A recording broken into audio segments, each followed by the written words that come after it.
Hello. Okay, under item 4. Oh, that's good. I don't have to yell. Public comments, and we're encouraging anybody that would like to make a public comment to do so. A few guidelines. 1, please keep your comment to 3 minutes. Also, it has to be on an item that is not on the agenda. So I hope everybody got a copy of the agenda.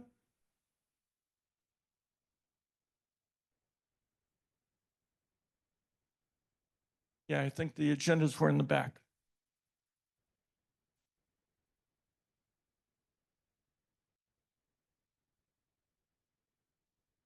Okay, what we'll do under public comments is, Steve?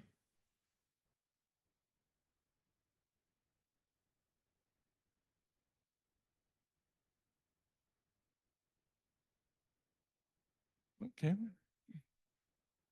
Thank you. Pardon me? Yes, he was talking about the annual picnic on the 31st. You have more information? It's Memorial Day weekend, the Sunday, and it's a huge fundraiser for the fire department. And what I'm going to do is wander around, and if someone has a public comment, then we will have you do that as opposed to yelling. So please raise your hand if you have a public comment that is not on the agenda. I'll go here and here. I got it. Just a reminder, there are some membership forms for Gualala Community Center membership on the back table. If you're interested, we'd love you to join us. Thank you.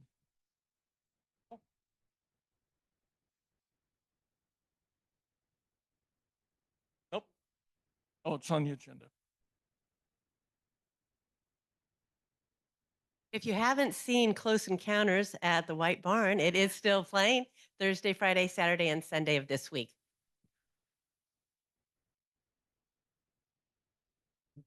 Okay, are there any other public comments before we move on? All right, hearing none, we will, oh, hang on, okay. Well, no, we're coming back to you. I'm seeing, so I don't know if this is the appropriate time or not, but has the board toured the Gualala Hotel? I've never been in it, so it's hard for me to judge. We have not toured the Gualala Hotel as of yet. There is a pop-up pay and take on Memorial Day weekend. So 2 in a row. Pay and take this Saturday and 1 week from Saturday. That's it. Be there. Okay. Anybody else? Anyone? Raise your hand. I'd like to know how much money's been raised for the rebuilding of the community center and how much has been spent to date. Okay. I'd like to know, it's the community's money and we'd like to know how it's been spent and how much is there. Thank you. Thank you for your question. My understanding that Bill Matthews and a couple of other people from the board did indeed tour of the hotel within the last several days.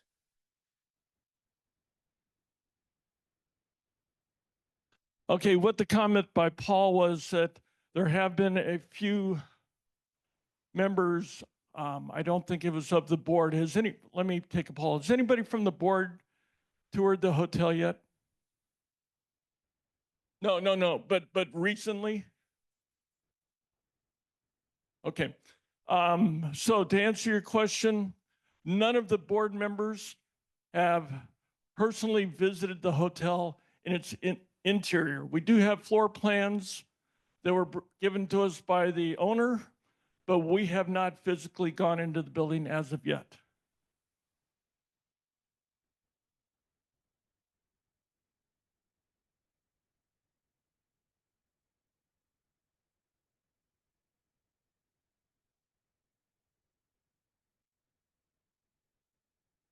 Please look under the Gualala Hotel when you go to inspect it. There's not much there. The Gualala Hotel does not have a foundation under it, and I can't speak to what it is today. It's never been changed. And years ago, the owners could not get insurance on the hotel. So it's something you really want to investigate before you get serious about it. All right, thank you. And to let everybody know, that will be part of the Gualala Community Center update, the rebuilding update, because we have received a lot of comments, both online and in person, for us to explore the possibility of buying the hotel. So that will be part of the discussion today.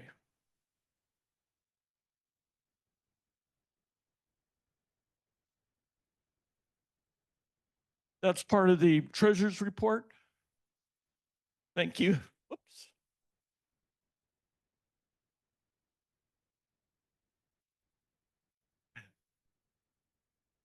Okay, any other public comments? Okay, hearing none, we will close public comments and go on to item 5, which is the approval of the April 22nd, 2025 Board of Directors minutes.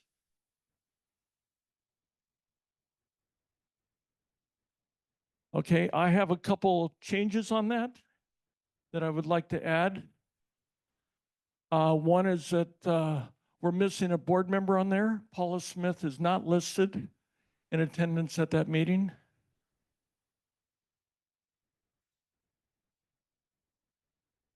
And the other one is that at the April 22nd meeting, the adjournment date was for the June meeting, and it should be the May meeting, the May 13th meeting.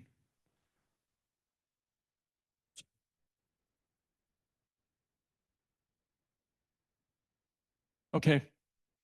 So with those two changes or additions, does the motion maker and second accept those changes? If so, we can move forward with the approval of the minutes.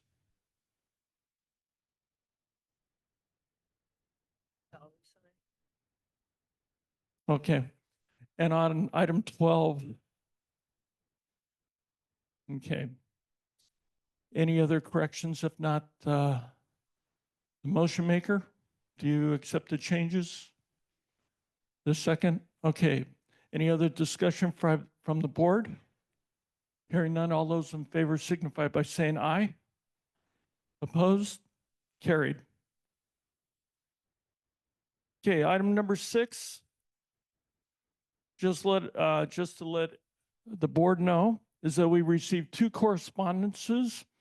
We had one from Steve and Nancy McLaughlin regarding the rebuilding of the community center. And the other one was a correspondence from D. Williams to consider purchasing of the hotel. I don't believe we have any other correspondence to report, but we haven't received it. You can. Oh, no, that's fine. Thank you.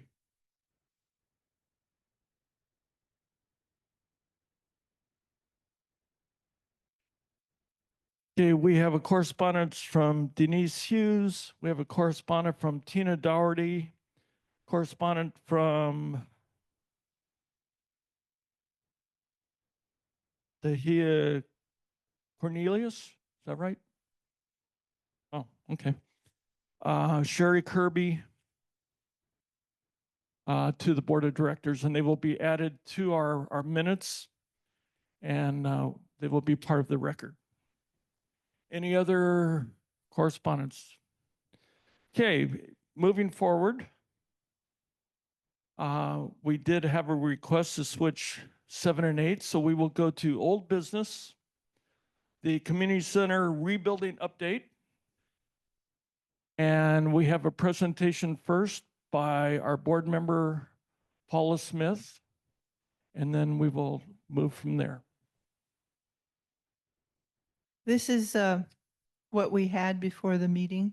The committee did not share what they've recently created, so we'll be running with the old information.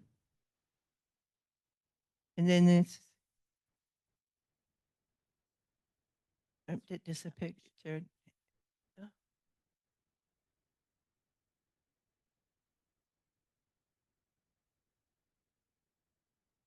We're going to run through some of the choices on this. And then it was up there and what we had. And then you've all got things on your chair from the committee that had something we didn't get before.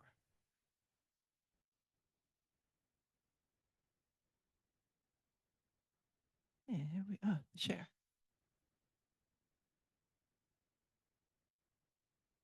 Back.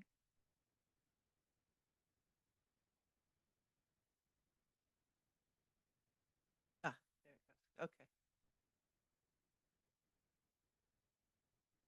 Go. Okay. Yeah, you all know we lost our money, so we have to do something different.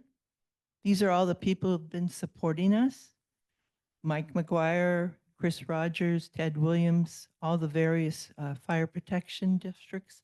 The North Sonoma Coast District, for those of you who are unaware, includes Annapolis and Sea Ranch. South Coast is Gualala, Timber Cove, Coast Life Support District, Independent Coast Observer, the Sea Ranch Association. They've all been supporting us, been writing letters of support and helping us as much as they can. So we've gone back to the drawing board and have 4 different designs and thoughts for the Gualala Community Center. Number 1, we could revise the original design by figure and downsize it to 5,000 square feet. Number 2, we could buy the Gualala Hotel and convert it into a community center. Number 3, we could build the community center using a prefabricated building. Number 4, this was the original plan. It's been changed by the committee today. So didn't get it. So that's what we have. Build a center in 3 phases, starting with a used clothing store. All 4 options will be discussed today. Figure has agreed to revise their original design and lower the square footage to 5,000. The cost for the project and the ability to raise the money for the project is yet to be determined. It would be a different look. We'd probably lose that side round thing and then just have the straight barn probably, but we don't know. That's what their thought was. The Gualala Hotel has come on the market for sale. The Gualala Hotel has historic value for the community. The property is located close to the community center. The hotel has been suggested by members of the community as a possible location for a community center. These are the details from the sale, what they're asking. $2,500,000. There are some issues. As you can see, it does not have fire sprinklers. And we've heard from the audience that there's no foundation. So obviously we'd have to go through it with a fine-tooth comb. This is the kitchen. Dee Williams, Bill Matthews, and Robert, is it Youngling? He's a realtor. Took a tour of it this weekend. This is the kitchen and another view of part of the kitchen. Number 3, when we realized we couldn't be doing what we had planned because we just don't have the money, I was approached by several people who wanted to talk to me about a prefabricated steel building. Quite a few people have come up to me when I stand in front and look for donations during pay and take and talk about the steel building. Mike Nelson came out to my house to give me a bid for solar, and he talked about the steel building. So I started to do some research, and I spoke with Bob Carey of Bob Carey Building, and Kevin had a list of serious questions that we needed to answer.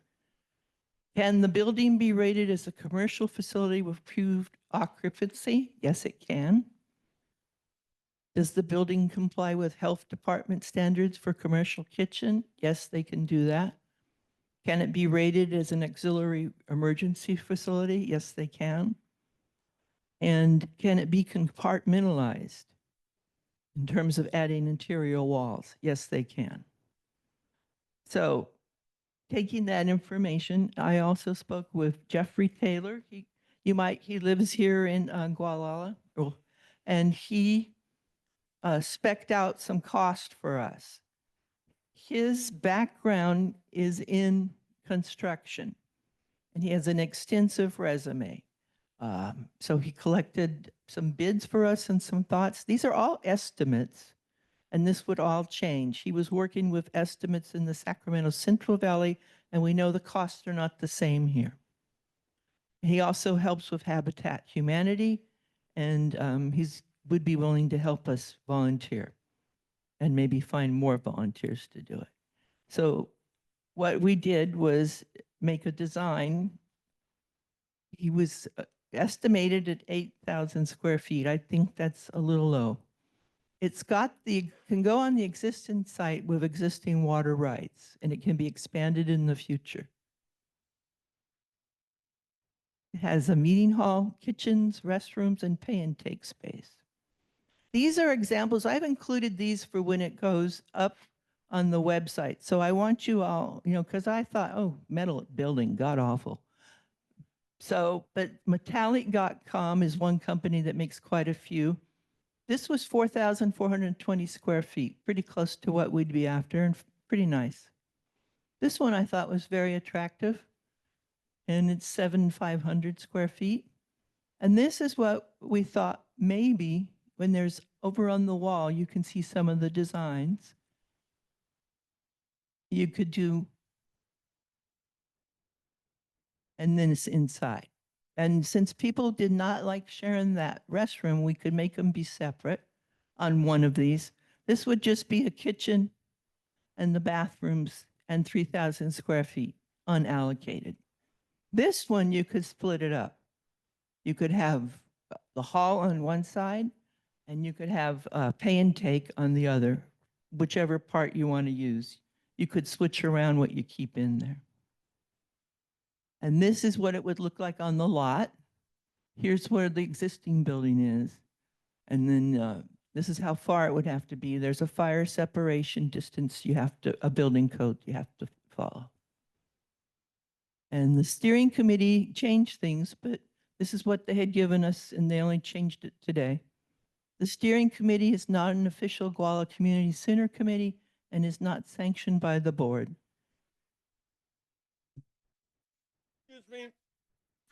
Excuse me.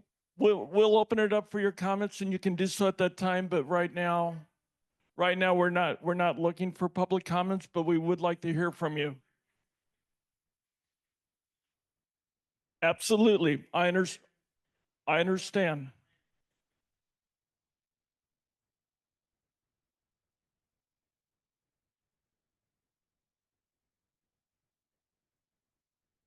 We will entertain public comments, and we would love to hear from you, but we want to make sure.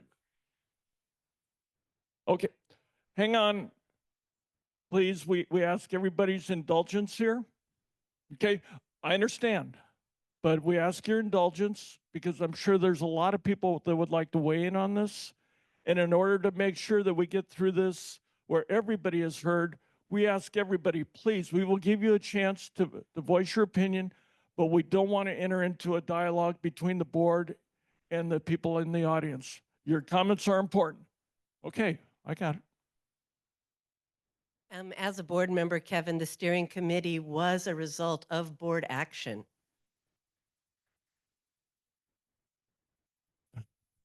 Okay, right.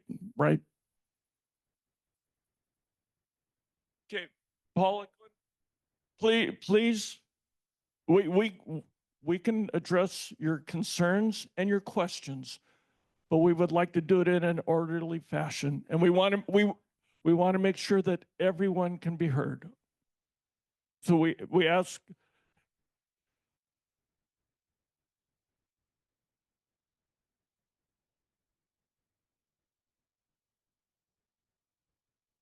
Then we open it up for public comments to be able to share what is accurate, what is not accurate.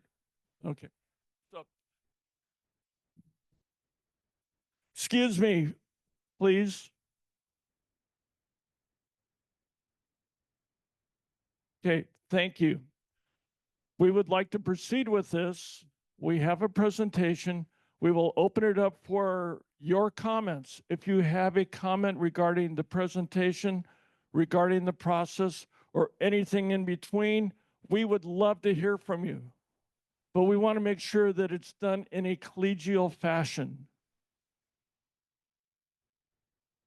Excuse me, Susan, please. Right. What? Okay. Susan, please. We ask your respect for the process. Thank you.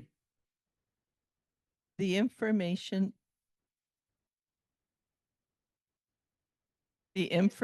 that's posted is on the website where I talk phase 1 and phase 2 and phase 3. I took directly off the website. Those of you that are Gualala Community Center members received a letter with the same information. That's how you discussed the phases in that way. Okay. Once again, I would like to get through this process. I would like to get through the board meeting. And excuse me. We'll be happy to recognize you.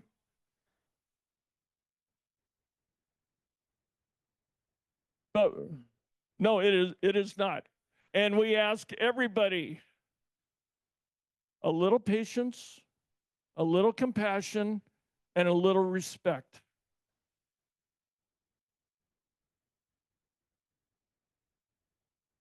I understand.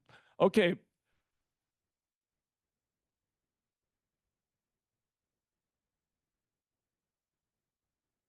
Cross off what?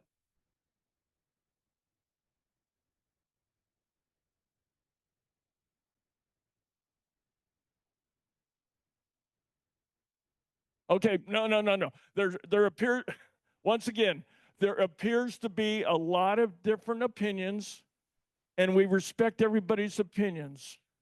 We would like to get through it. That's it?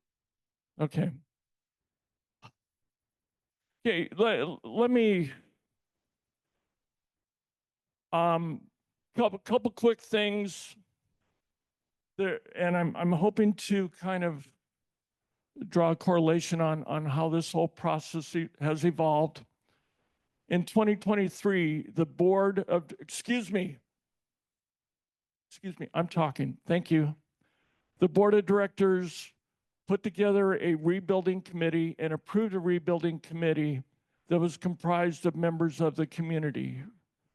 They were realtors, they were business owners, they were part of the medical community, they were part of the nonprofit groups, they were part of our service clubs, and 2 of the members were also from the board of directors.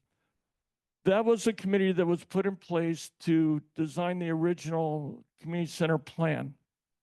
The steering committee before you was an offshoot of the Pay and Take Coalition Committee.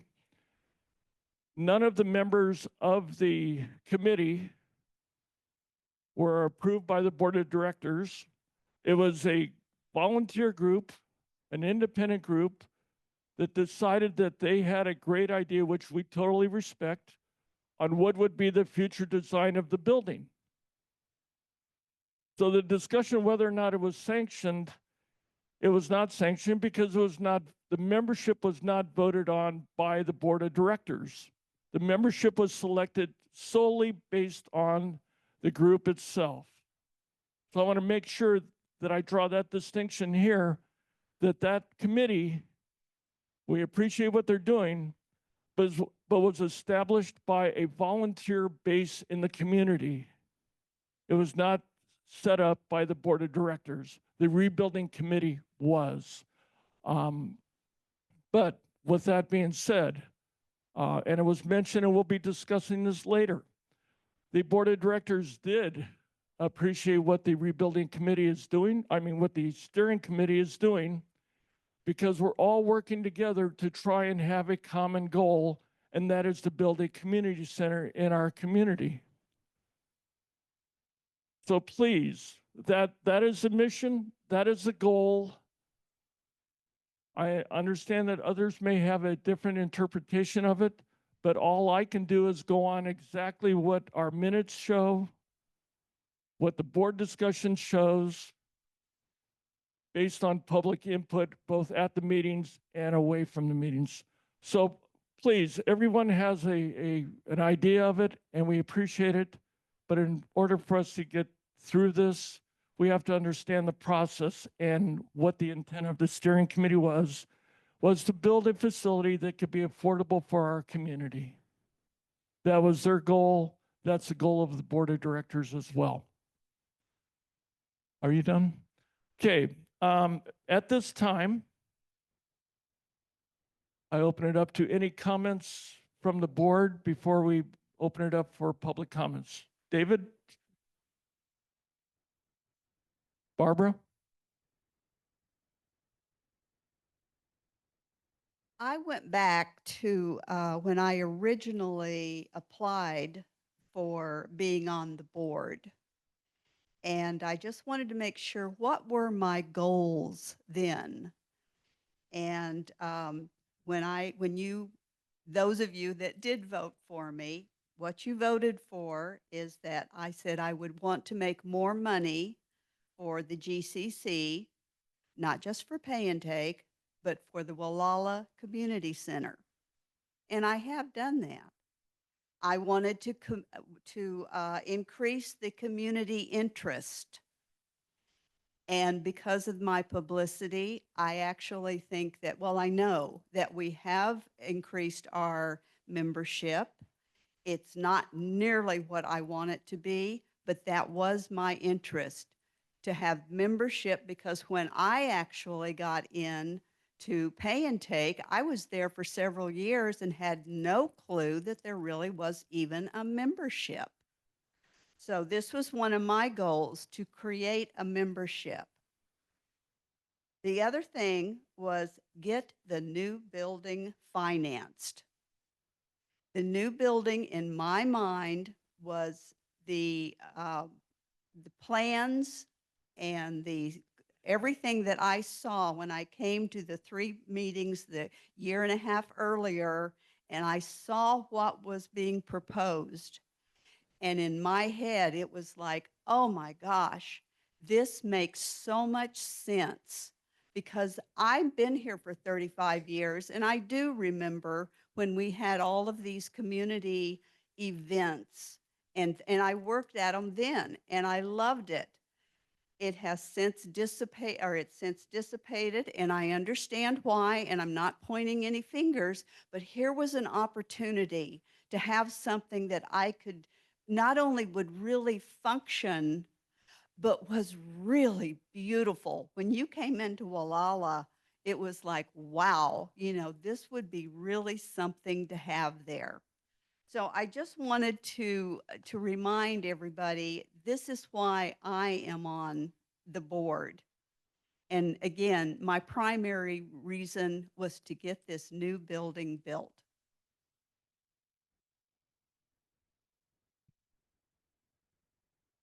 I think Paula had some time to go over hers. I'd like to have the steering committee be able to come up and share what they've been working on for so long.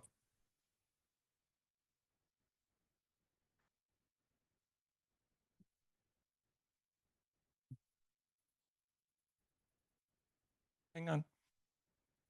Are there any other comments from the board? I will just bring up one other point before we open it up to public comments. Is that the board of directors before you today will not be making a decision on how we proceed from here. That is up to the general membership. The general membership will be mailed a ballot in June, and you will be asked to vote on how we should proceed.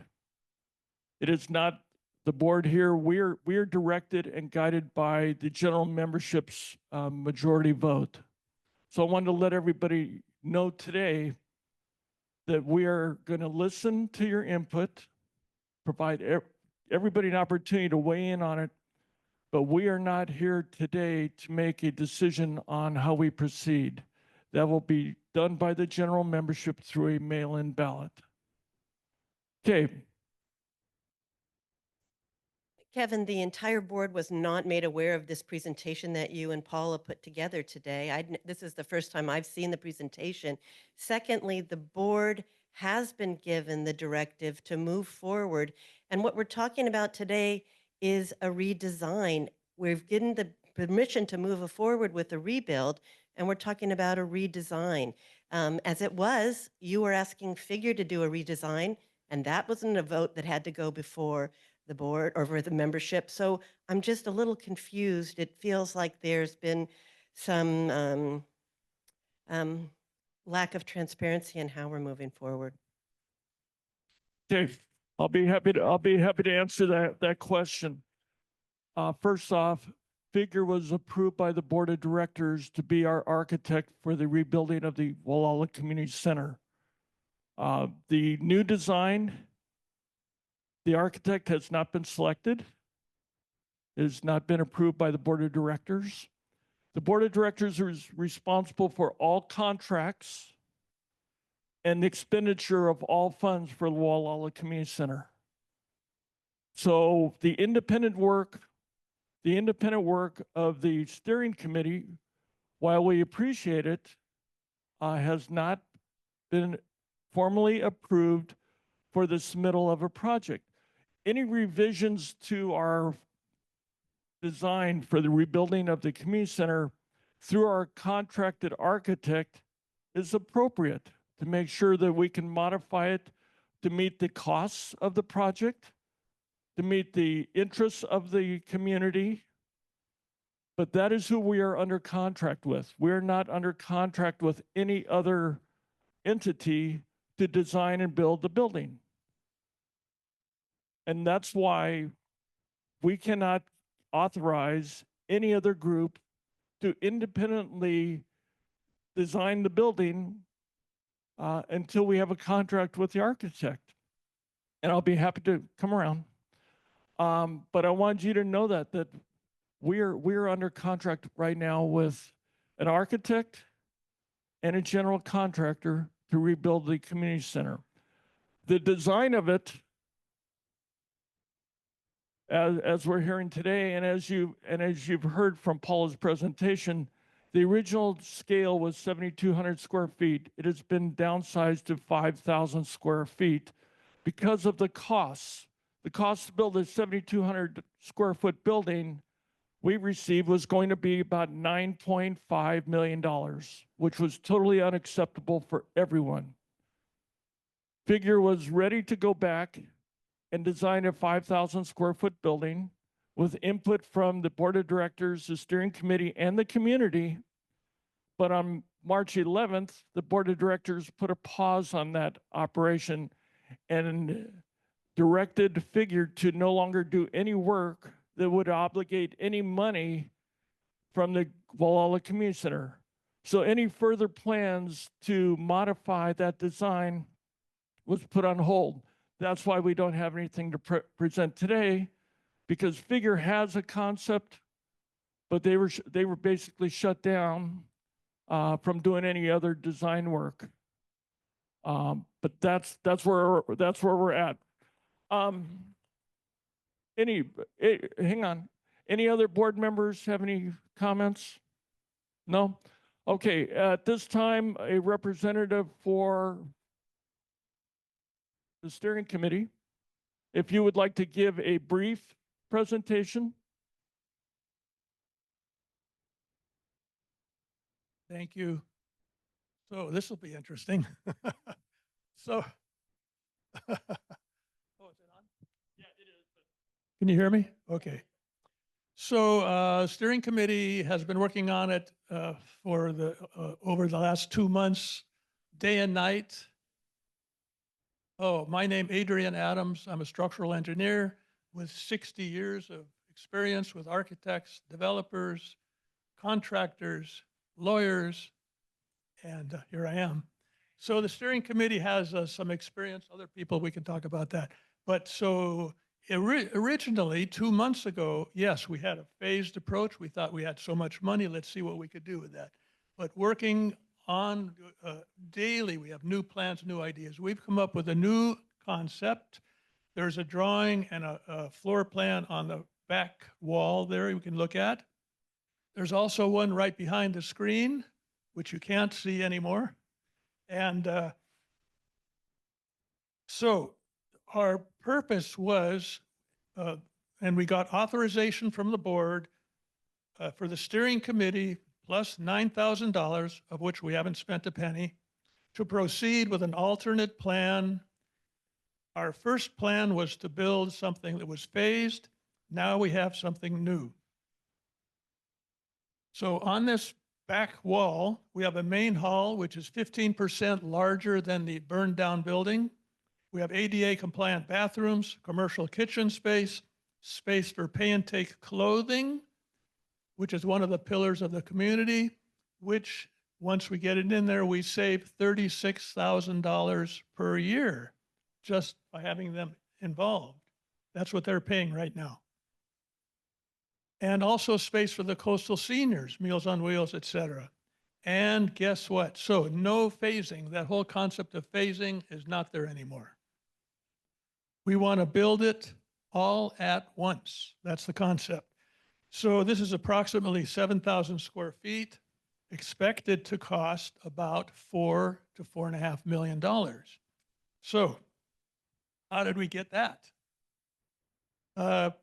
We've been talking to local architects, engineers, contractors, and local suppliers. The whole purpose is to get the community involved and use local help. The first community center was built by locals, right? Some of you might have been here. And volunteers. So some of which people we've talked to have already offered to participate at a reduced cost. We can eliminate the normal multiple levels of fees and profit by using local people without going out of town with architects and contractors. So the big question is, where do we get the 4 million? According to what we've discovered, the Gualala Community Center has a rebuild fund of approximately 1.8 million. GCC investment funds have 700,000. Coastal Seniors has 1 million. Promised donations, if we use local people, we have $500,000. So if we add that up, that's 4 million. Bottom line, we have a clear plan to go forward using local people with experience, working together for the benefit of future generations.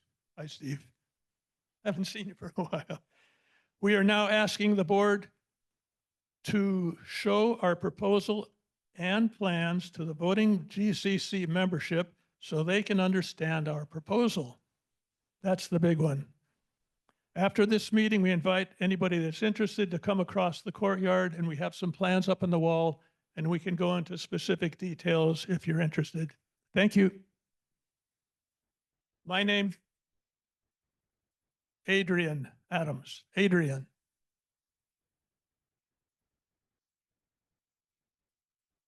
Okay, thank you. Thank you, Adrian.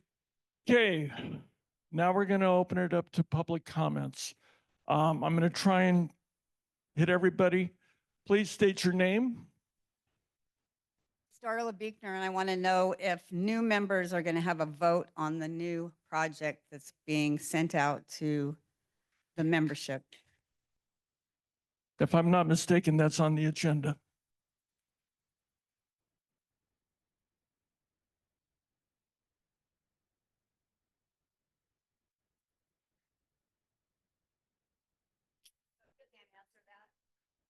That is something we're going to discuss, but right now, okay, not to get too far down the road here, because we are going to talk about it. Currently in the bylaws, it says that if you did not join or renew your membership by March 31st, 30 days to the election date, you are not eligible to vote. So, in the election. So what we're going to do today is we're going to discuss as a board what we can do in that interpretation of that bylaw to make sure that people can vote. We're going to discuss it. I'm not going to speak on behalf of the board. So anyway, that is something that is important. We're going to let you know exactly what's going on regarding the voting. But it is important. We do want to hear from you, but that is an item that we will be talking about a little later.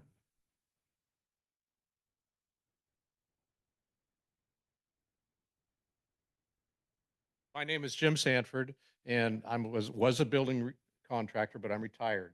And so how are you going to deal with volunteerism on this? Because you're going to have primary contractors or contractors working on this. There's going to be a liability issue on their part for volunteers coming in. So you're going to have people sign some sort of a waiver to volunteer. And then the other thing is you've got a budget of a figure of $4 million from the steering committee. And on that $4 million, it's my experience. I was a contractor for 30 years. And it's my experience that things generally run about 20% over on something like this. And so is there going to be a buffer or a more than $4 million to cover that as prices increase and things don't maybe go the way that you plan, because nothing ever goes smooth. There's always a glitch. And so is there a buffer for that? Like maybe a 20%, like another extra $1 million or, whatever, 800,000, somewhere in there. That's my question. Thank you. Anyone else? Okay, I'll come back to you.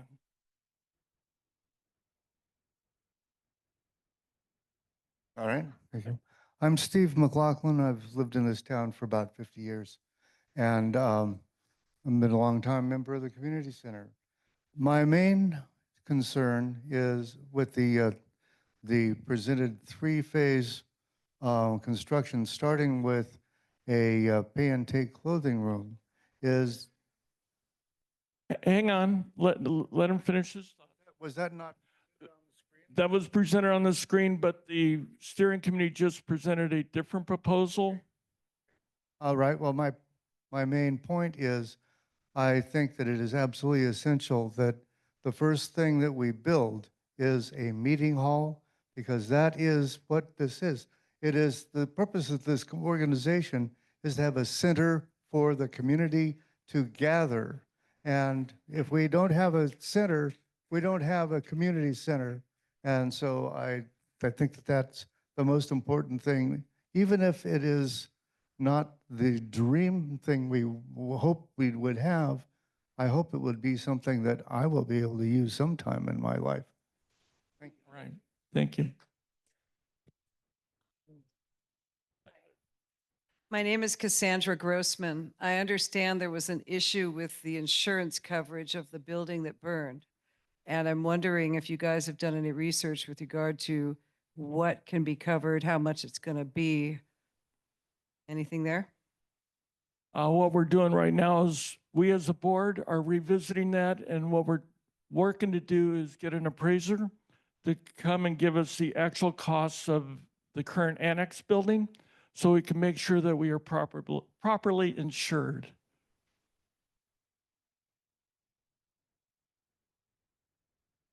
My name is Chuck Capato, and I'm the current president of the Gualala Lions Club. And for the past 60 years, the Gualala Lions Club has been very well involved in the community center.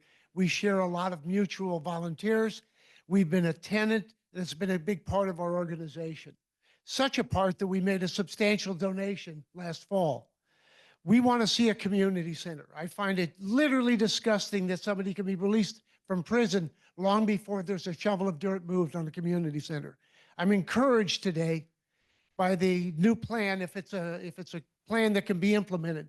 I think that the community is the foundation of the community center. It was built for the community. We all need to take ownership of it. That's why it's such a passionate issue with all of us. You know, we look forward to a venue that the community can use. We generate revenue from a crab feed and a variety of other things over the years. All of that revenue goes back to the community. We don't get a penny of it. And it handcuffs us not having a venue that's substantial enough for us to conduct our operations. So I encourage everybody to park their tribal agendas, work together with the board, but the community needs to be well entrenched in this. Because frankly, if it doesn't meet our needs, we may want to address getting our donation back and looking for some other venue. Thank you very much. Thank you.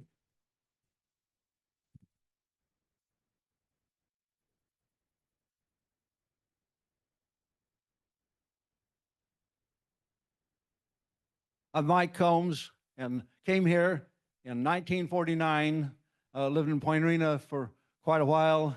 And I remember when the community center was built. As soon as I got my driver's license in 1958, I started coming down here because there was a lot of good activities at that Gualala Community Center and a lot of good dances, a lot of fun there.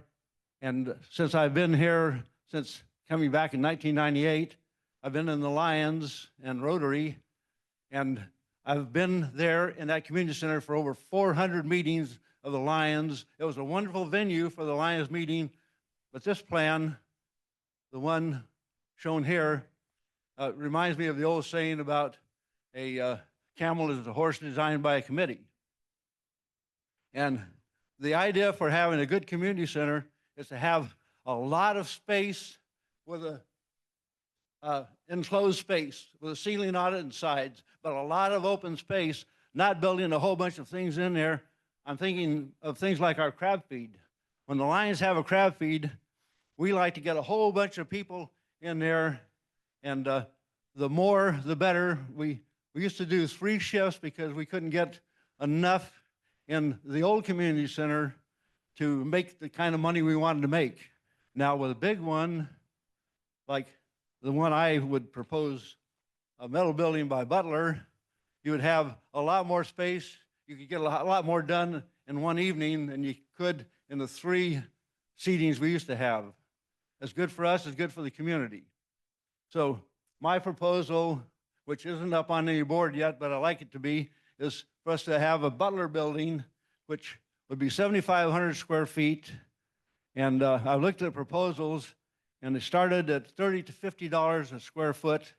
I said, oh, okay, let's bump that up to $100 a square foot. So that's $750,000. Well, we got more than that. So let's really dude it up, make it a great facility. So we'll have $300 a square foot in there, and that's a little over $2 million. And that's got the kitchen, that's got the bathroom, that's got a whole bunch of stuff, everything we want. And we don't need to have a clothing thing here and a paint, all sorts of stuff scattered throughout there, taking away that nice wide open space. Wide open space, it's good space. Anything else is something that's wasted space.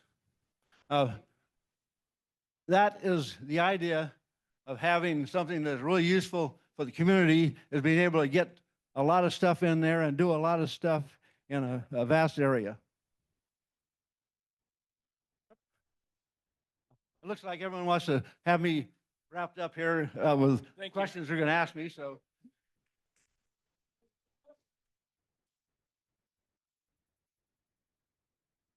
Oh. Oh, okay. Bravo to the last 2 of you. I'm Carolyn Andre, board chair of Coastal Seniors. I feel like I'm facing the wrong way here, but at least No, please. I wouldn't trust me, to be honest. Really. I want to say a couple things. The first and most important to me personally is, obviously, I care a lot about what happens with Coastal Seniors and whether we have a home somewhere. And so the committee's last deal with the three-phase thing, obviously, I was not happy about, and I was very unhappy, maybe hurt on some of the things that were said about coastal seniors and about seniors generally. One of which was, I don't like seeing them around. And I don't want to make too far of a jump here, but I'm just curious. How many of you are seniors? Just put your. Okay. Well, so the one thing I will say to feel people who felt that way is that probably none of us wanted to be seniors, but we like it better than the alternative. And not only that, we can actually be fun. And so thank you to the committee. I don't know where all you people are, but for changing that around. I'm not sure it'll get through, but we would very much like to be in that building and do meals again once a month and have lunches for people. And one of the things that's happening here, and then I promise I'll quit, is since COVID and the burning of the community center, we have a ton of people who are home and can't get out much except maybe with our buses. And they crowd our community center and Point Arena because they need company. We need to start socializing again, even those of us who can get around. I'll shut up. Thank you. Thank you. Can I hold it? Okay, it's uncomfortable. Sorry. All right, wait, let me move over here.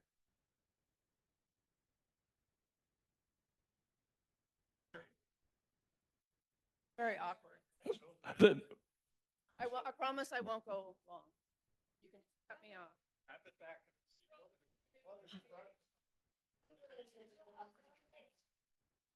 Hi, my name is Sally Shine. I am a proud member of the steering committee.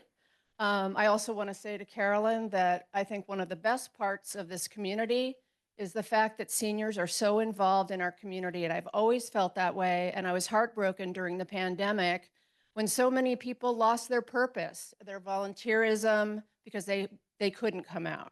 So I'm on board with that. I just want to say one thing because I'm responding to the newspaper articles and editorials this week in the ICO. If you haven't seen it, I would encourage you to read them. And this has been something that is not new. People have heard me say this before, but the clothing department, I am a member, I'm also a longtime volunteer of the clothing department and also the housewares. I help them set up from time to time, but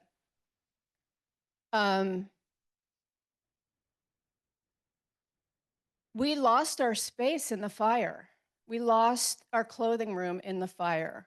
And one of the problems that I have had with this whole process is that we were never acknowledged. We were not included in the new drawings. We were not told we wouldn't be in the new building or anywhere near the new building. We weren't invited to meetings to discuss it. There wasn't a representative from Pay and Take on the facilities committee, as far as I know. And so the reason that we are so passionate about this is that we do feel like we want to be back with everyone else. It'll save $36,000 a year in rent. And also people schlepping stuff and back and forth to the buildings. It takes even more effort to get the sales up and running every week. So I just want to say that I noticed the editorials, we're sort of treated like we don't belong here. And I don't understand that, and I never have understood it.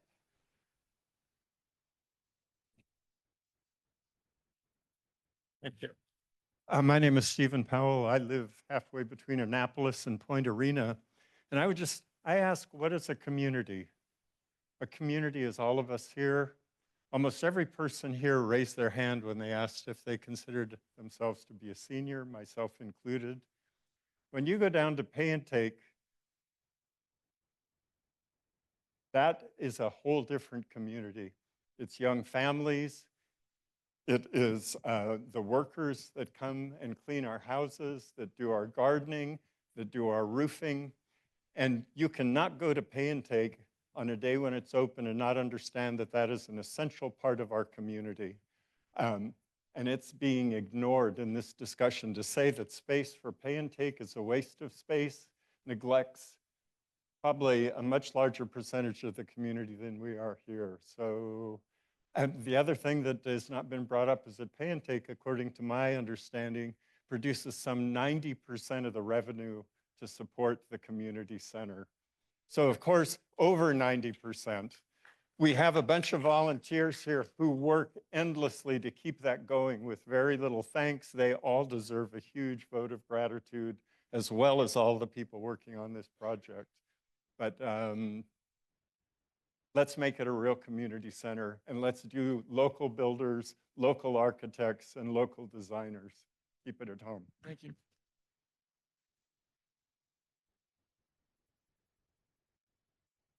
For those who may not know me, I'm Chris Beach. I've been a contractor here for 50 years, retired now. And I'd like to, clarify some things about what the steering committee came up with. For one thing, we completely simplified the plan with a nice, elegant hall with a ceiling, something like this, with pay and take store and all the utilities, more or less flat ceilings, and an much simpler construction, which is the key to the cost. We don't anticipate all of us getting out there and volunteering to build this thing. It just isn't practical. We did it with raising the Sea Ranch barn. That was a lot of fun. The Art Center.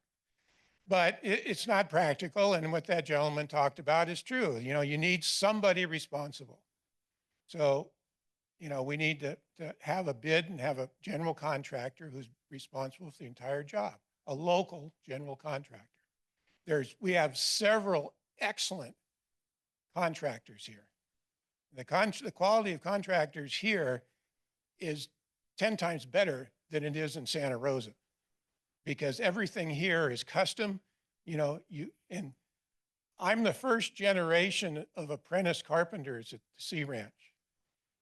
Now, my kids are retired and their kids are contractors. We're on the third or fourth generation of contractors. And I spent a lot of time talking to the subcontractors, material suppliers, and without an exception, they all said, we'll give you community pricing if it's designed and built by locals. You out-of-town guys? No. I talked to an electrician who had bid the original job. It was $750,000 for the electrical, with a 2,000 amp panel. Your house has maximum of a 200 amp panel.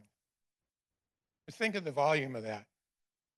Where if you took three custom Sea Ranch houses, the electrical for those houses would be, 40, 60, maybe 80,000 for a really, really fancy house. Do that 3 times compared to $700,000. That's why everything is so askew with this thing. The plan that we developed, which is a preliminary plan, it's just preliminary plan, is to try to get an L shape to cover the wind, to protect from the wind, have a nice patio, which the other plans don't have, and to build it by locals very simply. And I think we can do it for, $400 to $500 a square foot, maybe $600 a square foot. We've got the money. We've got the money if it's built by locals the local architects, so on and so forth. We've got volunteers for engineering.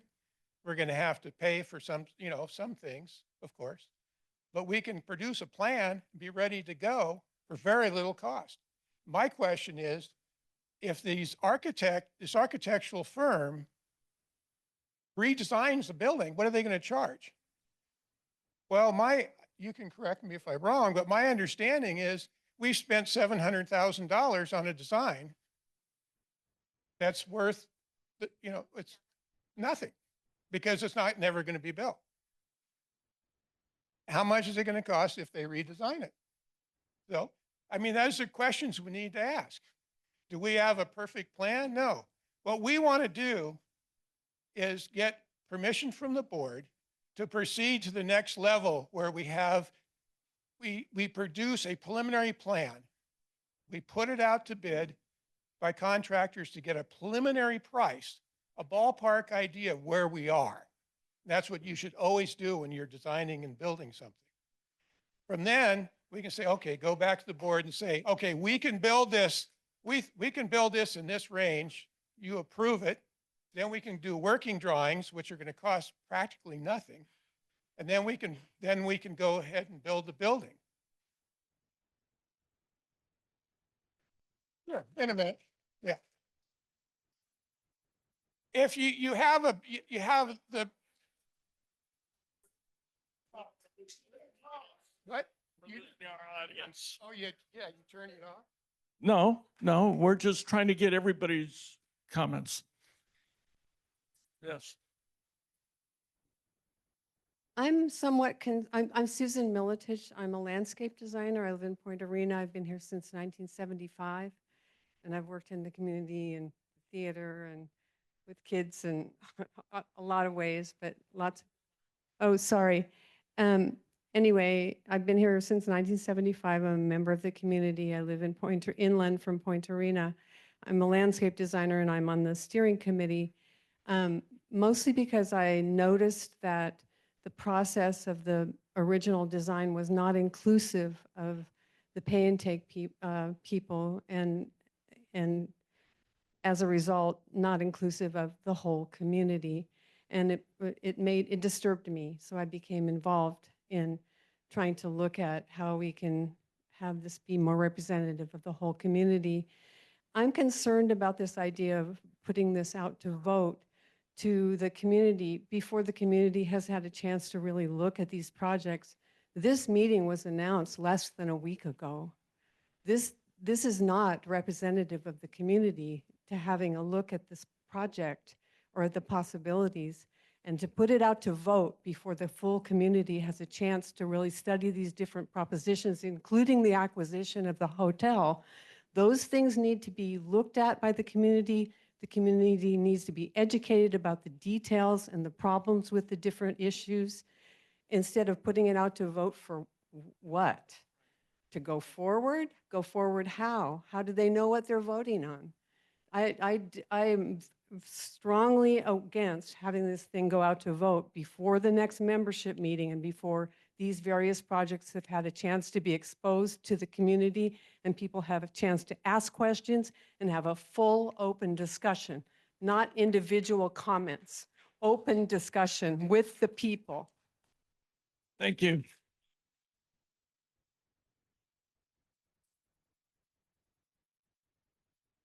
Hi, I'm Susan Walburst. I'm a taxpayer, homeowner, and member of the community center for years. And I just want to say, I ask myself a question when I read about all this dissent here. And the question is pay and take, including the clothing department, does it exist to support the community center, or does the community center exist to support pay and take?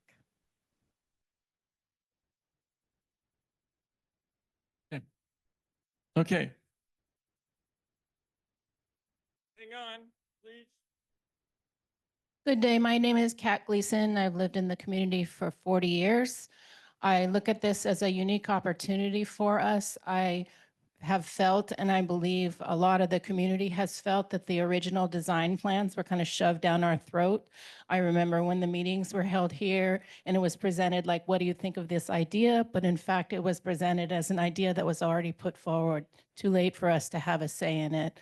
So here we are. I have no idea why a steering committee is not being recognized. It feels like there's a rift there, so I'd like that to be addressed in a public manner.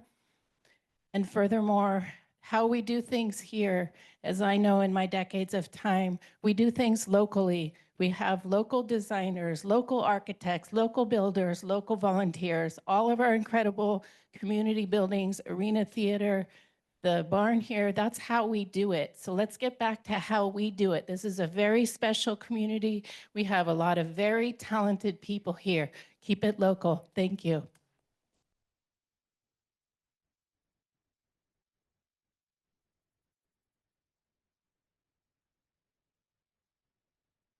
You want to hold the microphone, Kevin? This is very reminiscent of times past. You folks, my name is Robert Youngling. I'm a Gualala, and I'll go into that in a second here, but I just was taken aback by all the comments. And like I was telling Kevin, it's very reminiscent of past projects that have faced, the community has faced, and how we've had huge crowds and lots of yelling and cheering and everything else. But anyway, I have a little speech I'd like to really read real quickly. My name is Robert Youngling. I am speaking as a resident and volunteer citizen of the Gualala community during these past 40 years. I would like to address you all in light of the letter I read this morning from D. Williams. As you heard, I took Bill Matthews and D. Williams on an unofficial tour of the Gualala Hotel. I'm just hearing about the latest proposal today. Should this not be viable, I consider the feasibility for the Gualala Community Center to continue its historic operations at a facility like the Gualala Hotel to be a viable option, even though it has some drawbacks that can be overcome. If there is an existing committee or one to be named that is willing to research this possibility, I would be pleased to assist. As a real estate broker, I worked with the Pedersons, the mother-son team who last purchased the Gualala Hotel and who actually placed the building into working condition while opening its doors to the public. Wasn't that a great thing? The Pedersons owned the hotel from early 2017 until mid-2021. So I strongly feel that the Gualala Community Center organization, with its deep committed roots, could also do so. If the ownership of an existing building is desired by the Gualala Community Center, I would be happy to help with that goal. The Gualala Hotel property is currently listed for sale with Avis and Young out of Palo Alto. I am in a position where I could exclusively represent the interests of the membership and the board of directors. I do not have a contractual relationship with the owner of the Gualala Hotel, although I know the owner. My fiduciary duty would be only to the Gualala Community Center, and my services would be totally negotiable. Any and all inspections would, of course, be recommended. So thank you for the opportunity to speak on this very worthy topic for the Gualala Community Center and our entire coastal region.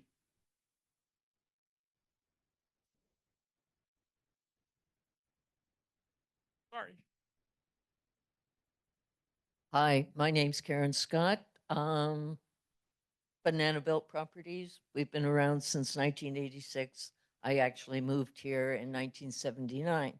I'm currently president of the Seroptimus Club, and basically our thrust this year is to prepare the community for emergencies in the future.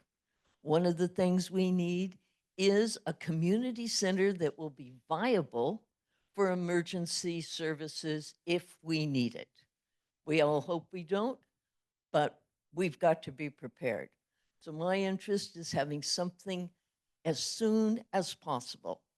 When I saw the original plans, they were gorgeous, but we had a round building, very expensive, that they were talking about having a cafe in that was going to be in direct competition with some of our local businesses, namely Trinks and the other coffee shops. We want to see pay and take continue and be a viable part of this building process, and to have a structure that we can use.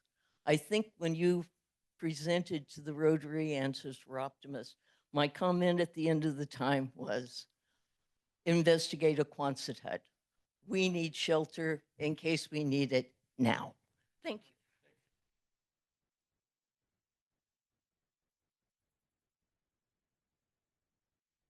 Hi, I'm Janine O'Neill. My husband, Rick O'Neill, is on the steering committee. But I'm going to talk to you today about the teenagers because I worked at the high school along with Anita for many, many years. A sense of community is very important for teenagers, to see that everyone works together.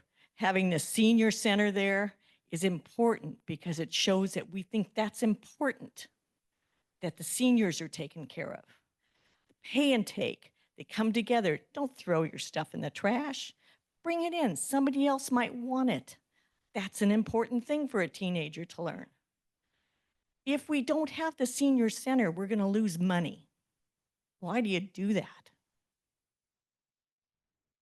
Have them at the community center. And a sense of community is more important than a place to have those wonderful crab feeds that we've gone to all the time. It is more important to have the local people, the contractors, of which I'm married to one,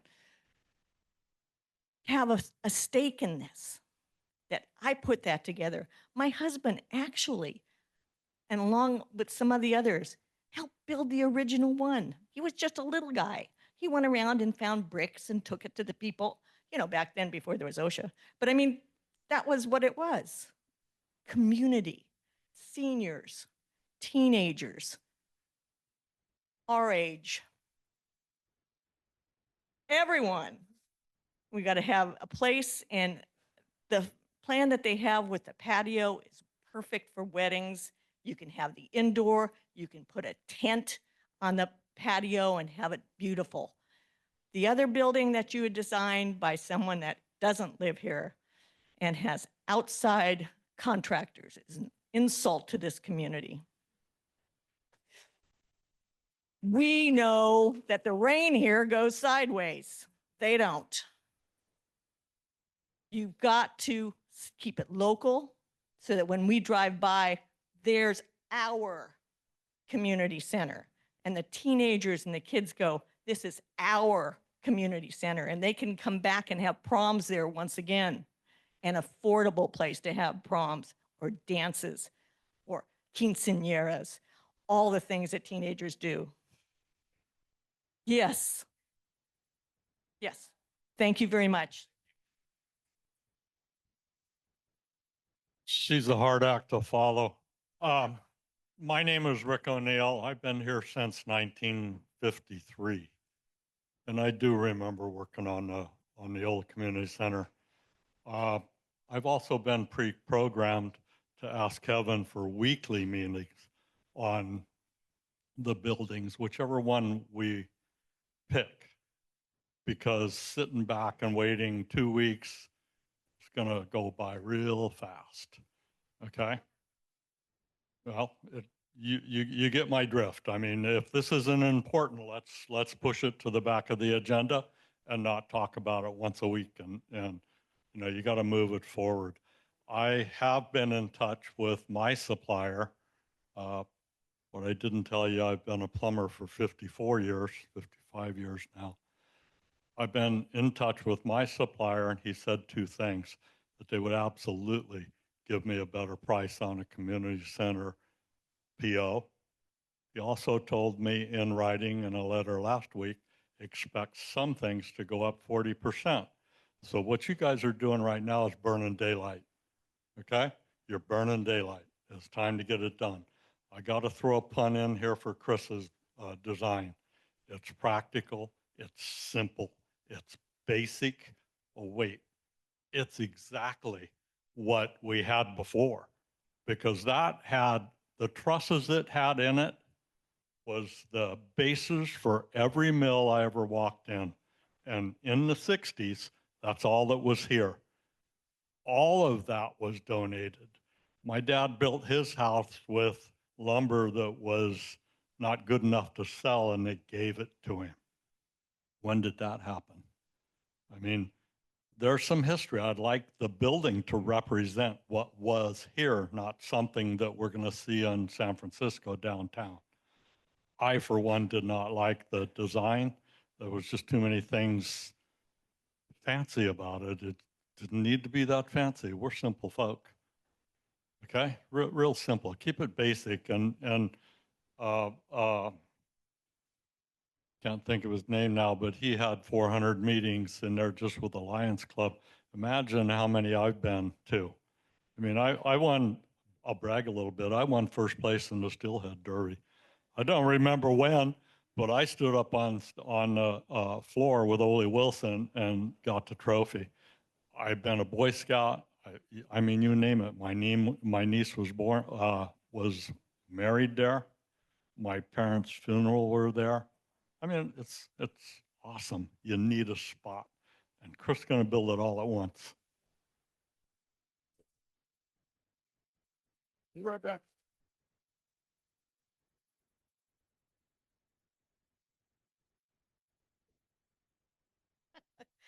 My name is Kathleen Chasey. I've only been here 10 years, so that's like just yesterday to most of you. But I have been active. I came to the meeting today because of the proposals that were out there. But it sounds like there's a brand new proposal that everybody got to hear for their very first time. And a June 21st vote is way too early. So I think investigating all the options, 800 square foot or $800 a square foot steel building versus a $600 square foot locally built, and make sure that's solid. And then and then let's tour the Gualala Hotel and see if there's, maybe there's a fatal flaw that won't work, but all that needs time. So to be fair, it needs time.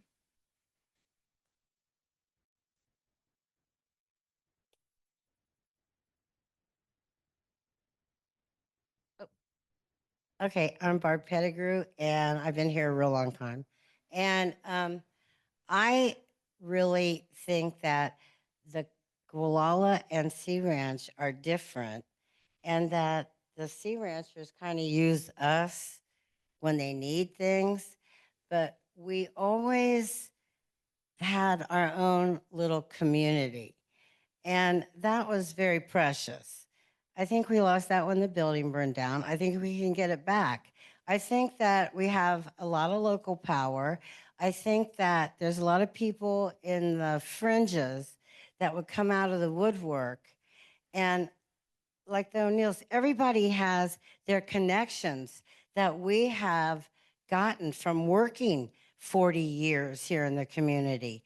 And we know who to call when you need a fast this or a fast that. And we could have had this, really, I feel, done by now. So I'd like to see us get off our asses and get rolling on this. Give it to somebody that knows how to do it. If you're at a standstill, talk to the locals. I mean, they got the inside line. So I say, let's roll on this and get her done.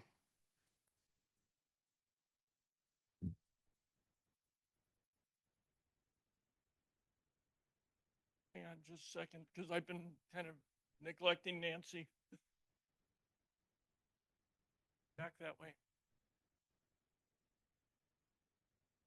I'm Nancy Howard, and I haven't been here that many years. I've helped manage the clothing store, the Pante Clothing Store, and I'm a member of the steering committee. What we wanted to do, what we've trying to do for more than a year, is work with the board to come up with a design that would be built by the community and for the community, and that the community could afford. And that's what the plan that Adrian has coalesced into. That's what we're proposing. And I hope that you will all give it a look and come to us with your comments. If you want to find me, I'm almost always at the clothing store several days a week. And we'll take your suggestions and your comments really seriously.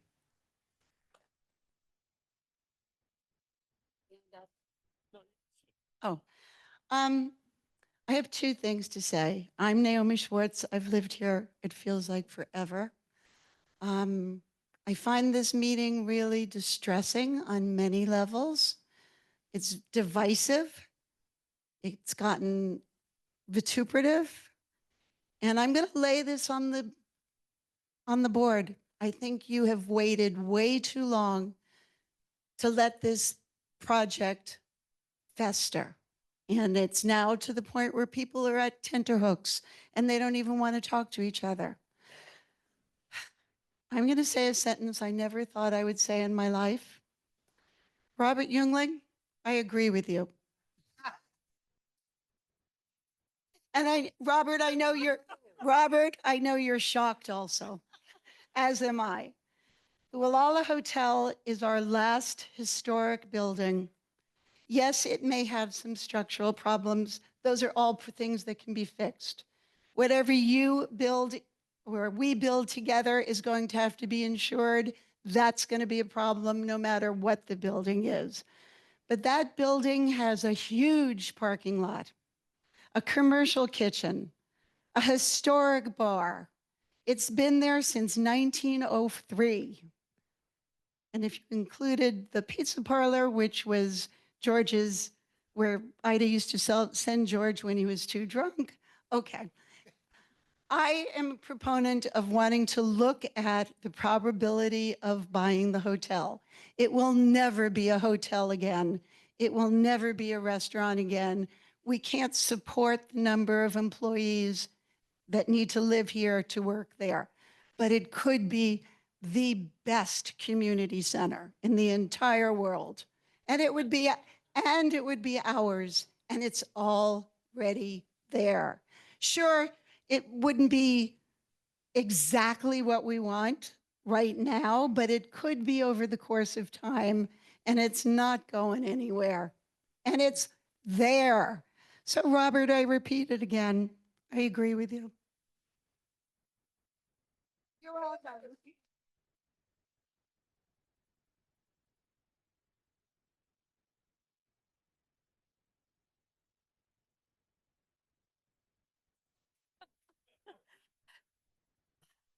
Hello, I'm Linda McCabe. I'm a Sea Rancher and I'm now the current chair of the Sea Ranch Forum. So I know the AV here. So thanks. I want to sort of like touch on a couple things.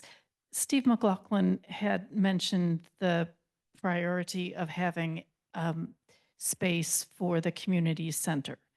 And that was iterated again by someone in the back regarding an emergency shelter. Yes, that is my North Star, is that we need to have emergency shelters.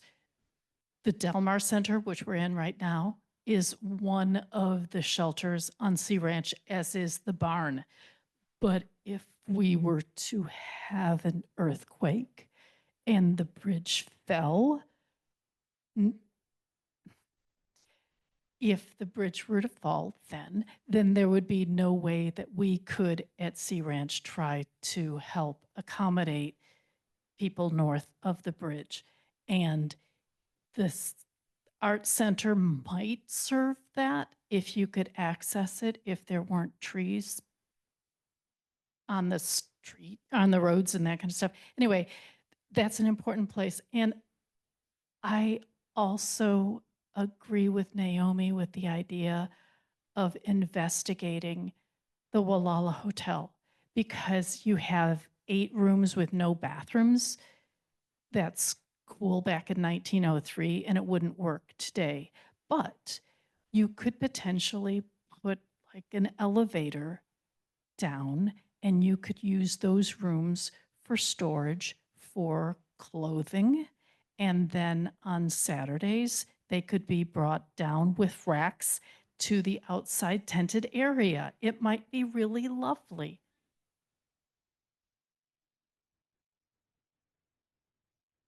I've stood on the land of the old community center.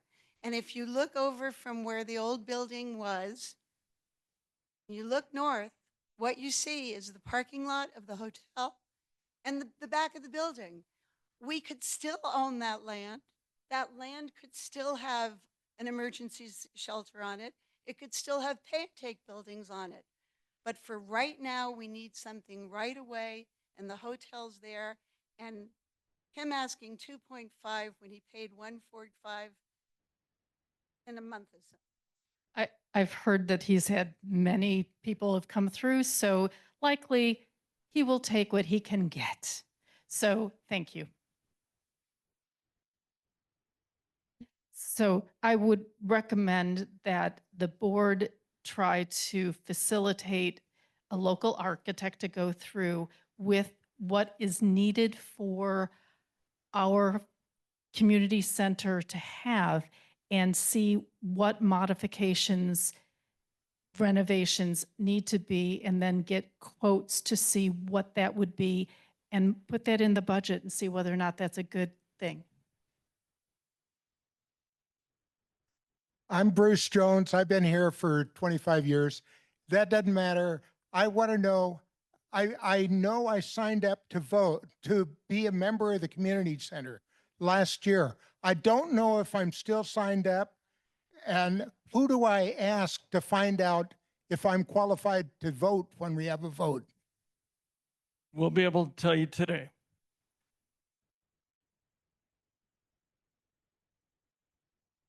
Michael Bone Daddy Thomas, I promise not to break into a song.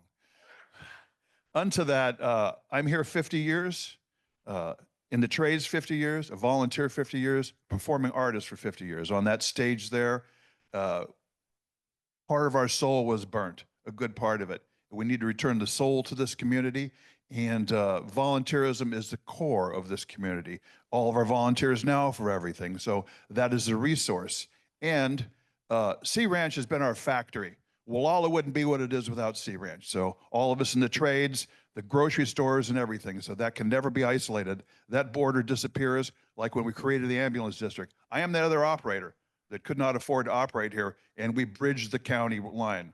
So that's what this whole thing has done, is it's a whole community. Don't pay attention to that county line. And I'm really dismayed to see that, to understand that those of us that aren't members, that I speak for a large part of the community that isn't here, we just waking up. We thought we had no say in this design. It was going to be shoved down our throats. So I didn't go to any other meetings, one other meeting. But to understand now that of all these people that want to become members, they have no right to vote in this. I think you should vote to postpone it behind a membership drive or something. And give the community a chance to vote, not just those few that joined to be members. And I know a lot of people are joining today, and I know there'll be a landslide of that. So it can't be June 10th. I don't care for that. And I support the alternate design of the committee.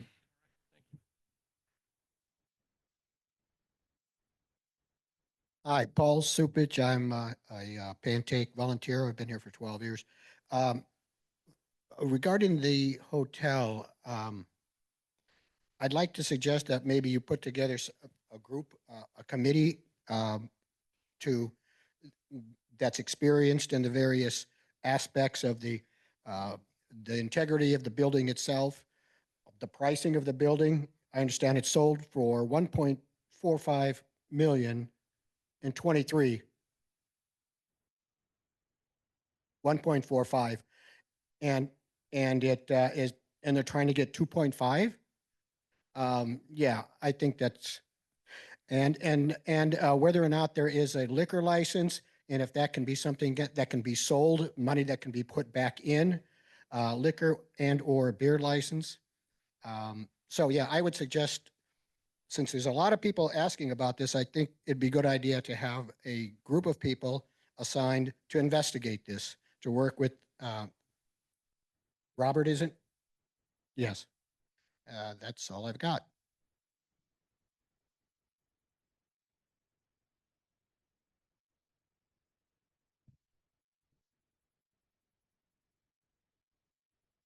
Good afternoon. My name is Janet Pierucci. I'm a newcomer. I've only been here 10 years. First of all, I'm a baker with Colby and her crew that bake all the goodies that you love once a month at Pay and Take. It's a wonderful activity and we love doing it. I have a couple of things I'd like to say. First of all, there's been a lot of misunderstanding, misinformation swirling around for the past year or so, but particularly in the last 4 to 6 months. I think a lot of that comes from, and Kevin, I'm a person who does not want to fix the blame, but I want to fix the problem. And one of the main problems I see is that there's not enough communication regarding the Gualala website. Because Susan, who wrote the editorial in the ICO last week, penned her editorial based on what was in the Gualala community website. And it was inaccurate. It was wrong. And so you put her in a position of reporting wrong information to our community, which is not right. I think that it's very important to understand that if we're going to move forward, we have to get rid of any us versus them mentality. We are friends, neighbors, community members, whether we live, SOB or NOB, doesn't matter. We're all here together to support each other, to care for each other, and to be with each other in good times and bad. I would like to say one other thing, and that is that it's important, Kevin and the board, when you put together a ballot for the members to vote on, it's critical that you get correct information and not put incorrect information up on the website. I'm a member of the steering committee. The steering committee was authorized by the board of directors to move forward with exploration of plans, plural, to see what could happen. We're not a rogue organization. We're part of that GCC community. So in moving forward, which I really want to do, and I know all of you do too, let's just remember the golden rule. We have got to treat each other with respect and dignity and move forward in a spirit of cooperation.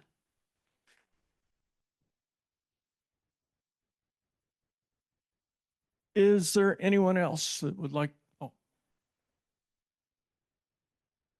Okay, I'm coming up that way. I'm sorry, I'm taking a second bite at this.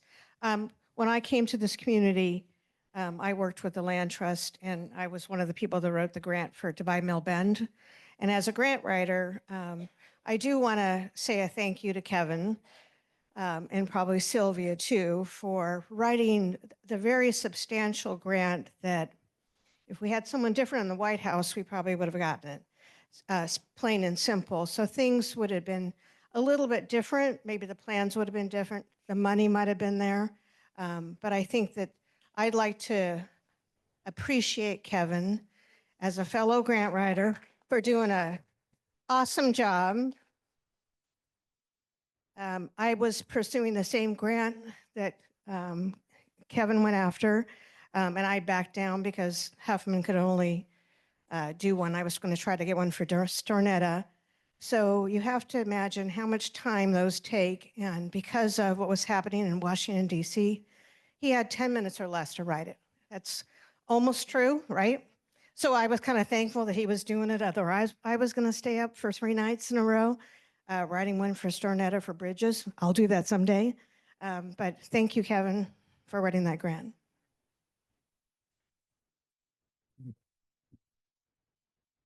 For those of you that don't know, Last year, we applied for a community project grant through Jared Huffman's office through the federal government. It was for $2 million.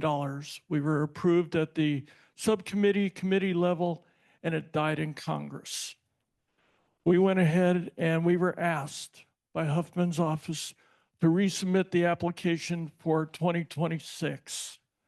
Right now, it is past the subcommittee and it's moving forward. So with any amount of luck in Congress and our elected officials, we should be awarded a $2 million grant to help build our project. Whatever it looks like, $2 million will definitely help us in our cause. So I wanted to let you know that it's in the works. The letters that were presented or given to the board today were letters of support from various groups in our community for that community project grant. And I really appreciate all of the organizations that submitted a letter. Oh, hang on. I'll get back. Go ahead. You haven't spoke yet. I haven't spoke yet. I'm Larry Anderson. I've been coming up here with my wife since 75, and we've been living here full time since rather than a week, a month since the COVID. And I just wanted to say several things. The first thing is I've worked in a Butler building for 3 years in my life. And in the winter, it's hell. I don't know if any of you have high PG&E bills around here, but I can guarantee you it isn't going to get any better. And there is nothing colder in the world than a Butler building when it's cold. Secondly, just because you have $8 million or $6 million or maybe $2 million and maybe not, you need to, I would think, target what suits your needs. You don't have to spend all your money. You got lots of other needs for it in this community. And take care of the goals of both having a space for everything from crab feeds to the continual needs of the coastal seniors and the kitchen. The fact that the kitchen in the hotel could not be utilized because of the owner when the old building burned was devastating, I think. The only kitchen was up at PA and stuff had to be moved around. And the importance of time, as many have pointed out here. One of the positive aspects of investigating the hotel is its pre-existing configuration. And even if it does need work, there's going to be money spent on anything moving out of this hole. And it's certainly worth investigating. And there's the possibility of what amounts to an endowment for the building by having a liquor license and a bar, which could be actually sublet to an operator and provide a regular, fairly substantial income. My building down in downtown Berkeley, next to Whole Foods Market, not in a bad part of town, about the same size as the senior center, recently sold for this spring for $370 a square foot, if that gives you a target date. It's no $800 or $600, although you can get some pretty luxurious building for that. Just saying, you don't have to spend it just because the feds say you have it or might have it. And there will be ongoing maintenance and expenses.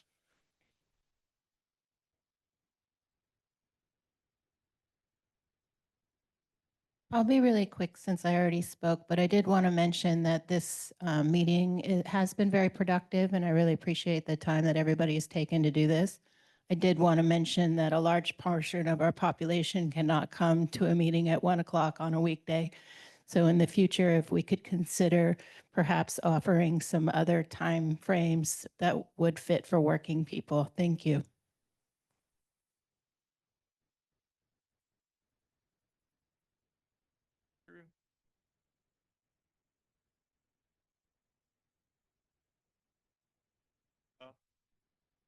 I mentioned about that fish that I caught.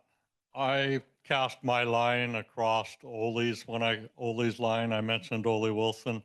Ole Wilson, the tax man, was after the community center in the early 70s down at the river when we were fishing. Ole would offer a pass to his Labalone Beach for a donation to the community center. That kept it away from the taxman, and that's a fact. I remember that happening. Then up cropped a bunch of women. Betty O'Neill, or King at that time, May Enos, Kathy Rubel. They came up with the rummy shale. And just to answer somebody that knows, somebody that's been here, Pantake saved that community center. It would belong to the same place that owns the Veterans Building right now in Point Arena, because that's what happened when all the older veterans died, World War II veterans died.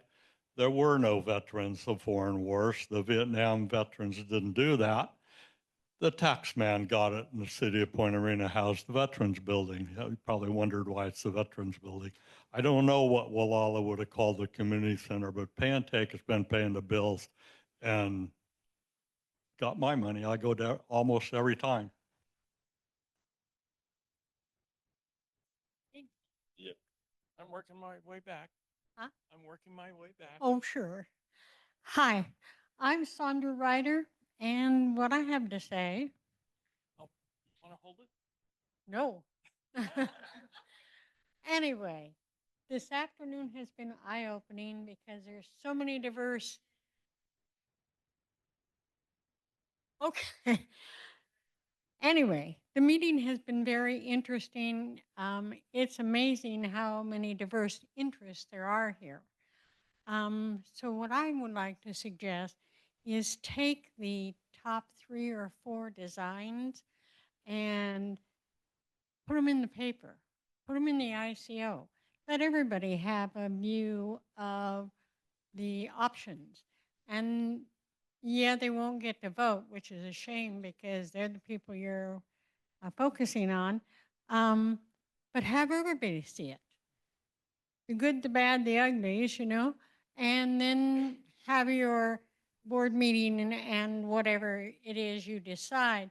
But then you should get lots of letters and stuff, people on their own, because I don't see these folks and that folk and these folks getting together. So you're going to have a consensus, and that's the public.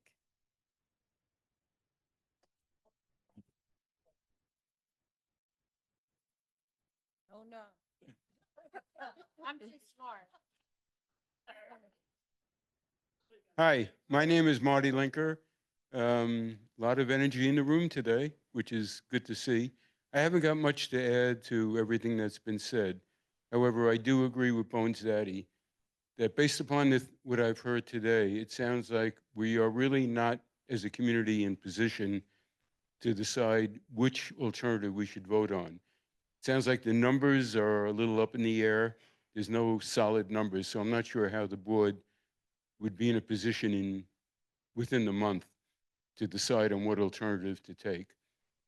So it sounds to me like we need a little more time to get a little more definitive on what the community would want to do. And it would also give the board an opportunity to go out to the community and get further input, get more people involved, because I do think there haven't been as many people involved as probably should have been involved in making this decision. With that said, I'm finished.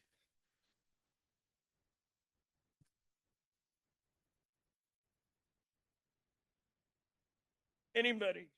Oh, Cole, hey.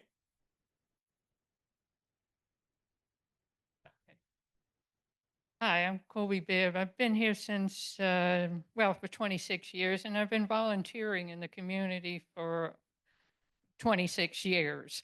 And I came here. The pay and take was one of the first things I loved when I came here because it served the whole community. Children, rich, poor, it didn't matter. It served the community. And it deserves some respect. And you look at all the people who are working there, and the number of man hours or women hours that it involves, there needs to be a little bit of respect for what we do and how much of the community we support. The clothing gives free clothing to children. Do you know how important that is in a family when you've got kids that are constantly outgrowing things? You can buy cheap kitchenwares. You can buy the books. The bookstore acts as our library here because the books are so cheap, and it works because we don't have a library in Gualala. I am the head librarian for the Sea Ranch Library, but we don't have one in Gualala, and the bookstore works for us. So and plus, it doesn't go to a landfill. A lot of stuff that people come here and go, oh, I don't need that, I'll throw it out. It goes into the community. So I'm thinking the pay and take deserves a lot more respect than it's been getting.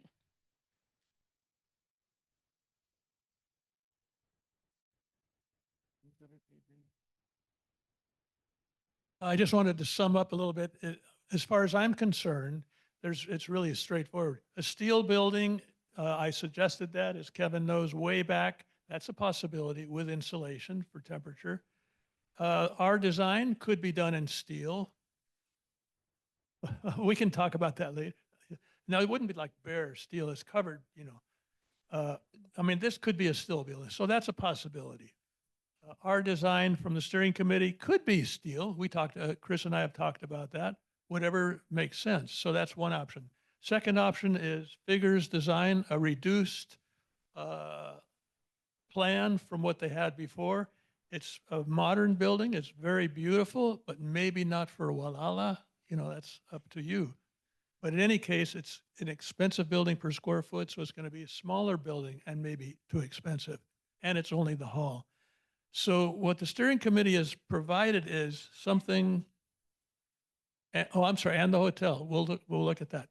But the steering committee basically is saying, like, put the whole thing, put everybody in there, pay and take, and the hall, and the kitchen, and the seniors, and we'll just work with the community to get the price down. Thank you.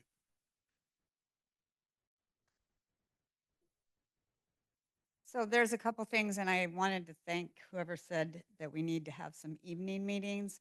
I've been out getting memberships. We've got probably about 40 new members.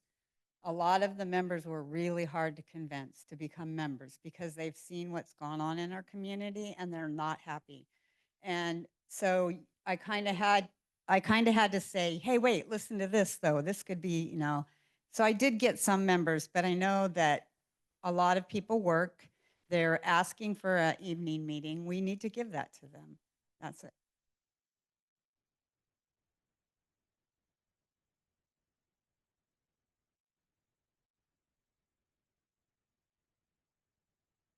Hi, everyone. My name is Rebecca Stewart, and I'm a concerned senior and also the executive director of Coastal Seniors. And while I agree with most of everything you all say, one thing that I do disagree with is that I think that we all can work together. I think it can be pay and take, the clothing, the baking, and Coastal Seniors, because we are all seniors. And we can be, I think it's kind of neat that all of us at our age, I mean, I just turned 69. And I think, yeah, well, that all of us could get together and we could create something, something out of a tragedy. We can make it better for all of us. And it doesn't have to be a crazy, fancy building.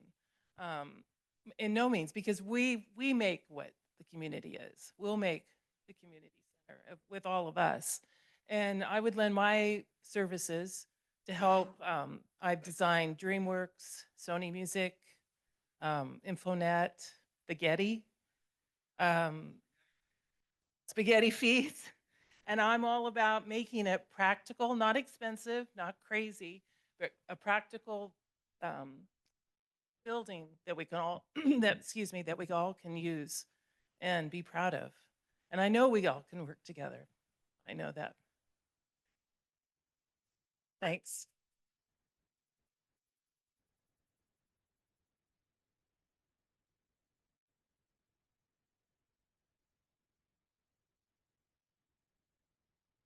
Hello, my name is Deb Kessler, and I have a question, and I apologize if I'm the only one that doesn't understand. Who is deciding if the community has a vote? And are we going to vote on that today? Do we know that today? And if I'm the only one that doesn't understand it, that's fine. That's a great question, and it is on the agenda because we do want to make sure that we understand the bylaws right now as they're written, and we're going to interpret them today, but our intention is to get as many people to be able to vote as possible.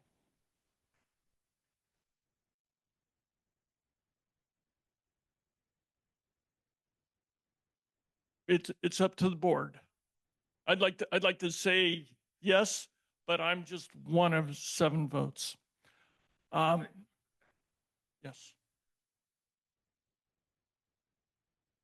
Hang on. It's part of the agenda. Hi, my name's Dan Lewis, and Kevin, Robert Youngling, and I are also on the Gualala Municipal. Sorry, my name's Dan Lewis, and Kevin and Robert and I also serve on the Gualala Municipal Advisory Council. And we have some experience with building permits and coastal development permits and the Coastal Commission and all those things. If the new plan for the community center gets above a certain point, it's going to get delayed by a long period of time waiting for permits. As a burned down building, it has the privilege of being rebuilt in its own footprint, plus, what's the percentage? Plus 10% without going through all those hoops. So before we start talking about, for the same amount of money, we can build a 7,000 or 8,000 square foot metal building. Be aware that that's going to set the timeline back by 2 years conservatively, in my experience. Thank you.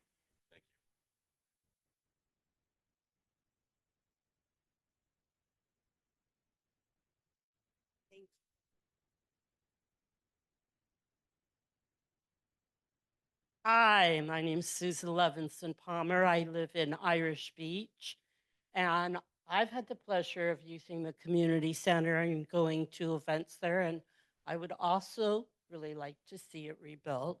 I want to thank the board, and I want to thank the people in the clothing department. I know you're all working really hard. One of the things I want you to think about in considering the historic building of the hotel is it's 2 stories. I don't know, was it 10 years? I was the president of the Garcia Guild up in Manchester. And Gary and I went through and looked through the historic data and talked to the people in the community. The Garcia Grange used to be in the building next door, which was 2 stories. And what they told us is the women got tired of walking up and down the stairs.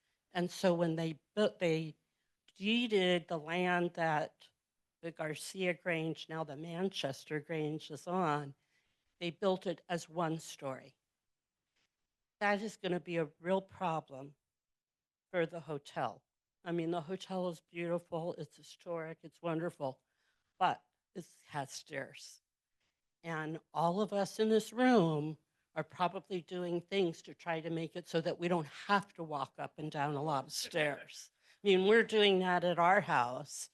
So while we love that hotel, I really want you to think about if you want to be walking up and down those stairs. Okay, but I just want you to think about that when you're considering all the options. And the other thing is it's a historic building.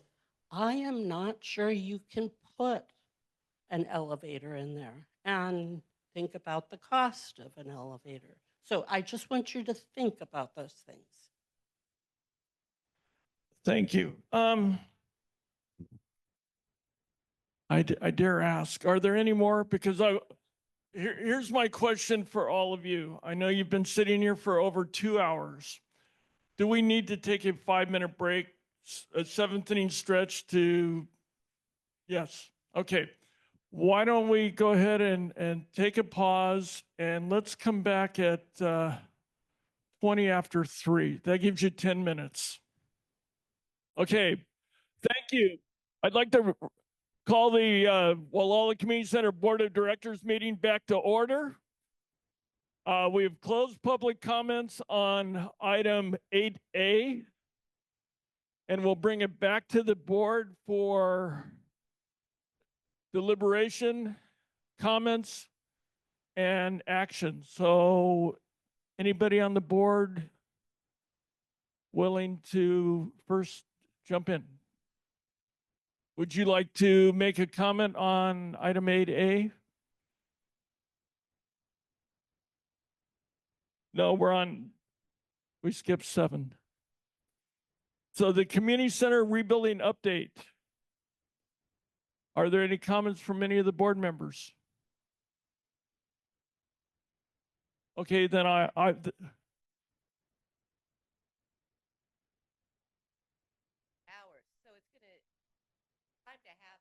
We've just heard comments for 2 hours, so I think it's really important that we also take some time to process what was heard today and think about it. We've now had 4 options kind of talked about and presented.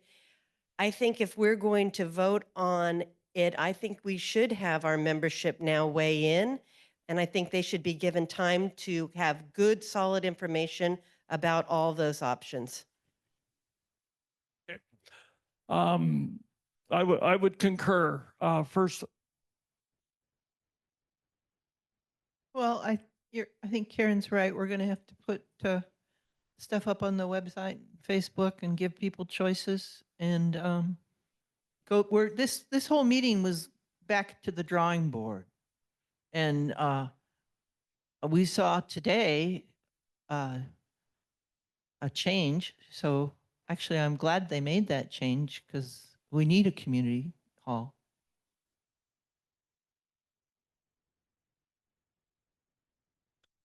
okay, I have a couple thoughts. One is when we first came into the meeting today, there were actually only 2 items on the table that this board was aware of. One was the phase project presented by the steering committee that had a priority for the clothing department as phase 1, and then a community hall restroom as phase 2, and phase 3 was going to be a smaller room with a kitchen. So that was the board's reason for the discussion today, was to make sure that we understood, do we want to build a community hall or do we want to build a clothing department, which was the phase 1 recommendation from the steering committee. I'm very pleased with what the steering committee came up with today. I think we're all on the same page of building a community center. That's what we were hoping to achieve by coming here today, and I think we have achieved that goal. I agree with the other board members. We do not want to rush the process. We need to make sure that we get input from everyone. There's a lot of unknowns. We don't have a design. We don't have a design drawings that we could even put out to bid for our contractors, our subcontractors to bid on. We don't know what the cost of this building is going to be. A 7,200 square foot building is just shy of the previous presentation by figure that was 7,400. That came in at $9.5 million. So my point is, if we're going to have a 7,200 square foot building, we need to know what it's going to cost. And I appreciate our local contractors, our subcontractors, and everyone else that's going to volunteer to put this in place. But we need to make sure that it is doable. So I appreciate that. What I'm proposing to the board today is that we look at and present to not only the community center membership, but to the public as a whole, the 4 options that were presented today. We would like to hear everybody's input. 3. Oh, that's right, we're taking the clothing off. Okay.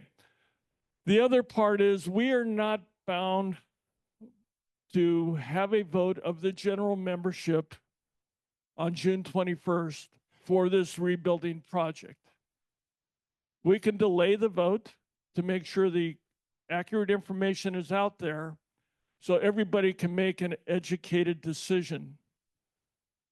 I do warn the people in the group here in the audience and the board, we are in a time constraint. And that time constraint is we were given a short window of time for the community center to be rebuilt underneath the county's exemption program. In theory, the program actually was supposed to be canceled in ended in 2025. The county has reversed that and said, as long as we show progress, that exemption will stay in place. If we go back to the drawing board with a whole new design, a whole new footprint, and we take those plans to the county, we need to make sure that we're still able to fall under that exemption, because that's how we get the 7,200 square foot build. Hang on, Adrian, then I'll.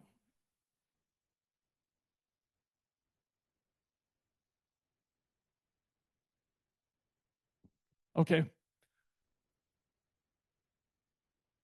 Okay, according to Adrian, he said that he talked to the head of the planning and building department, and they said that we have an exemption. They were good no matter what, as long as we show plans to them. Okay. I would request that if you have that, if you could get that in writing for the board from the director. Because I want to make sure that we have something that in our file that says we have approval from the county to move forward with a different set of plans, but still fall under the exemption. And the reason I say that to everyone here, we do not want to fall under the Coastal Commission's review. That will add at least another year to 2 years of design work and public hearings. So we don't want to do that. So my thought to the board is, do we take the information we received today, bring it back at another meeting, either the June meeting, or we can try and schedule a special meeting at a time that's convenient for everyone? Obviously, we need to make sure it's convenient for the Sea Ranch Association to allow us to use this room. Our next meeting, we could even look at having, and I heard it this evening, to have more of an evening meeting rather than a 1 o'clock meeting. The only reason we had a 1 o'clock meeting today, this is our regular board meeting. This is not a special meeting, so it was just, we changed venue from the community center to here to accommodate all of you. But we can definitely look at doing that. What is the pleasure of the board? I'd like to verify the statement from the building department before we drop the ball. It's a little bit different when you chat versus a letter saying it's okay. The other thing that I'm really concerned with is not just a concept like we've been presented. Before I actually would consider a new building, I would actually like to see the plans and who the contractors are going to be and where you're going to get the money, and what I would like to know much, much more information than before I could say, oh yeah, you guys go ahead. So on that, and the same thing would apply for the hotel. Rather than just a concept of, oh, we think we can bump out here or whatever. No, you really need to come to us. You're relying on us to really have the information. The community is relying on us to not just have a fantasy of what we would like. I would like to know what we really can do, because even on this original building that we put out, we asked all the local contractors to submit, and we got one back. So this is where it is important that we really, really know who are we dealing with.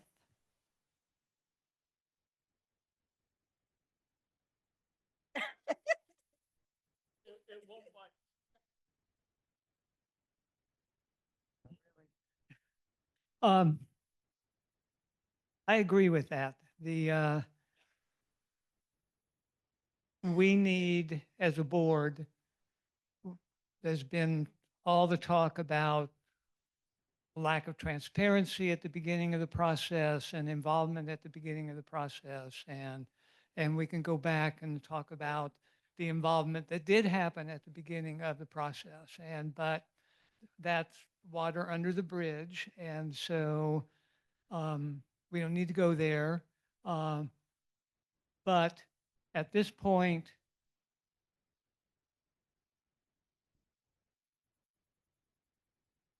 it can argue both ways. If we think that we can raise or get $4 million,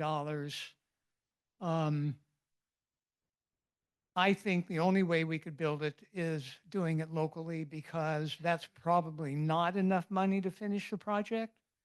And I don't know about you guys.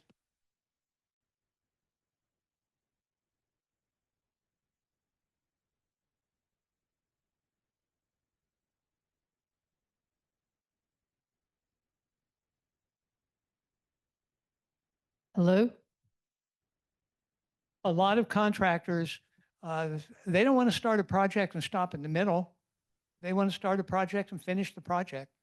And if right now, okay, I'm the treasurer, I say, okay, right now we could throw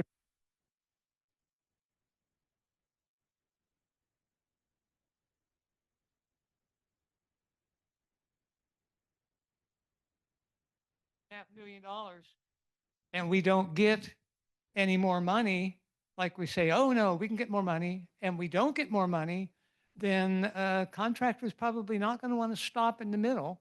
We aren't going to want to stop in the middle. I mean, unless we could get it roofed and enclosed. But so, yes, having a better idea of what it's going to cost, I think.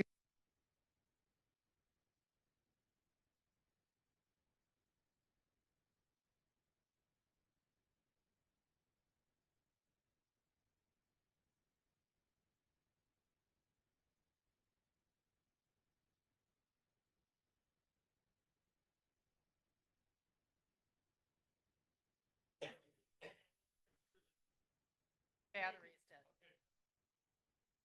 Battery's dead. That's why. That's enough.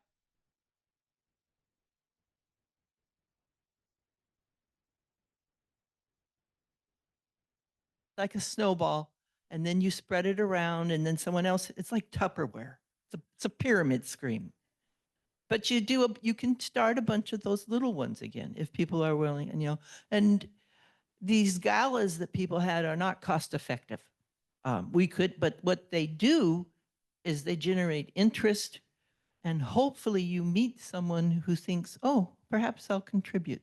Like the black and white thing that RCMS does. We could take a shot at that. The lodge is willing to work with us. View Restaurant is willing to work with us. If we're starting all over from scratch, it's a great PR campaign. We're going to build a new thing. We're starting all over. Get on board. We can try that. But it's the negativity killed it, I think. Okay, hang on, Chris, please. We have till 4:30. So I'd like to entertain everybody's comments, but there's a couple real crucial items that we need to address today. So if you can indulge us, we would appreciate it. One thing that we need to do to make sure that we're all on this singing from the same sheet of music. On March 11th, the board of directors put a pause on Figure Architects. So their 5,000 square foot design and their $5.5 million cost projection for the cost of the building was put on hold. They haven't designed anything. They haven't moved further with any of the particular information other than a breakdown of the costs if we were to proceed with that. So right now, we do not have a plan, and we're not in a position to ask Figure for a plan until this board rescinds that decision on March 11th and says we want to allow Figure to present a proposal, much like the steering committee presented their proposal today.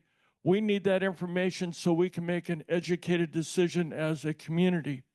So my question to the board, do we want to rescind the March 11th pause on Figure so we can engage with them and get their design so we can present that to the community as one of the options?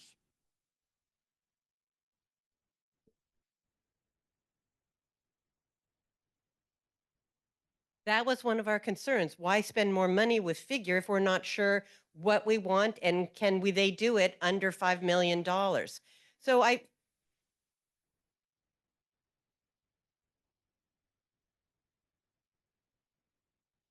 Okay, hang on. No, we don't know what the new design is. Excuse me, Adrian, please.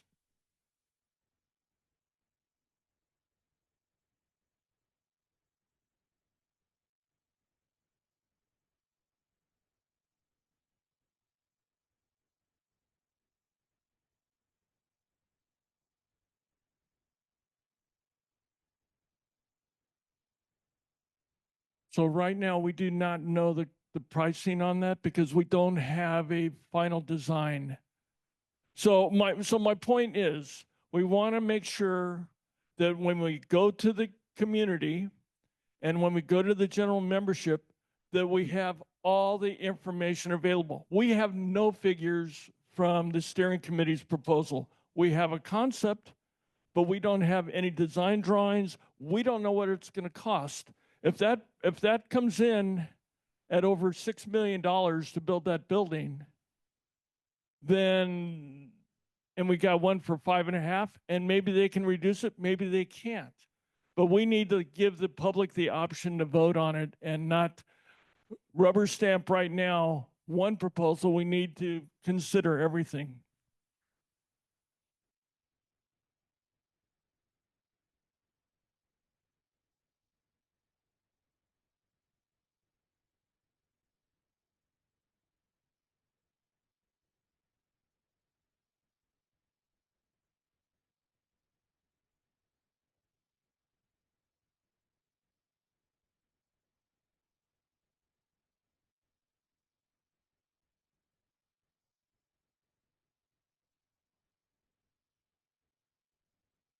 I'm very hesitant about moving forward with Figure because it means more money out of the GCC budget.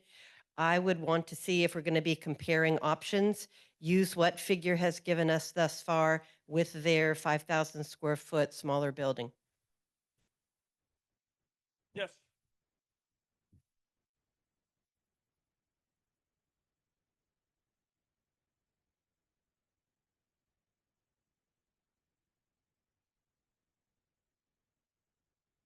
No, we don't, because we haven't engaged with them to cancel the contract. And that would be a board decision, and the board has not decided to cancel any contracts to this point. And that would be discussed in a closed session. It would not be discussed in an open forum like this.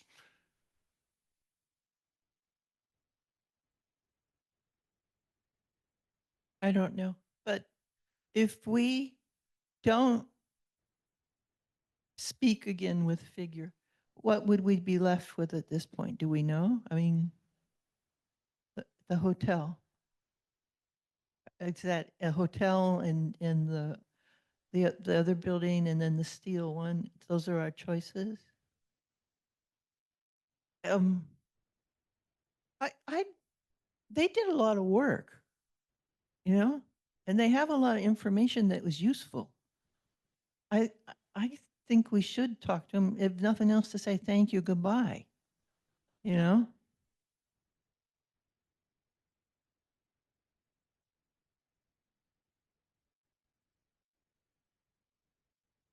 Okay, what is the board's pleasure? We can pause. We can table it. Right. So what do you want to do? I move to remove the pause with figure and resolve what we're doing with them, one way or the other. We have a motion. Do we have a second? We have a second. Any other discussion?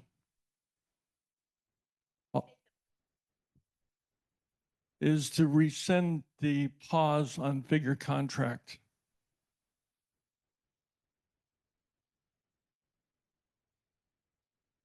With us engaging with them, asking them more and having it cost us more money.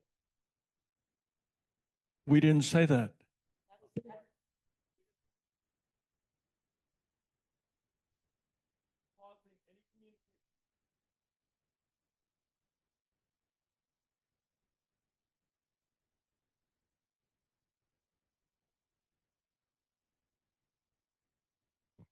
Yeah.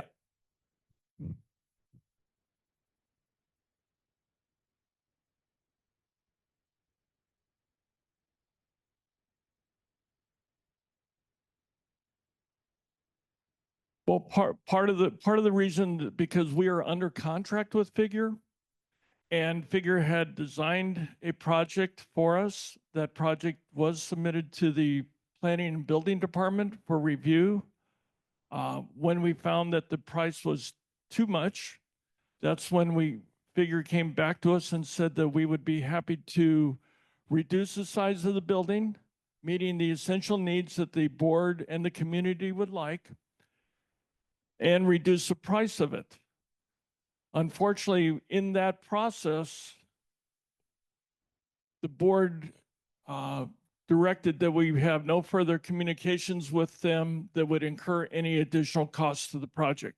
So we don't know what the design is. We don't know what their amenities are. We don't know what the additional costs or reduction would be. But this is something that I believe last year's board approved. Oh, let me back up. In 2023, in June, the general membership voted to rebuild the building.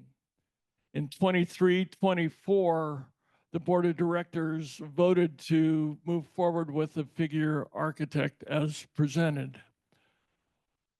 Right now, that's who we are under contract with. Yes, we can get out of that contract, but I think out of fairness to everybody that supported the project in the past, all the people that donated money to the previous design, we owe it to them to go back to Figure and get their proposal, get their bid. If the steering committee has a different plan, we will present that to the community as well. The community will have a choice. We just want to make sure that they have an accurate choice. And right now with Figure, we have a general contractor on board, so we will get the hard numbers now. We don't have that with the proposal from the steering committee, but we would like to move forward with that. So we have a motion and a second.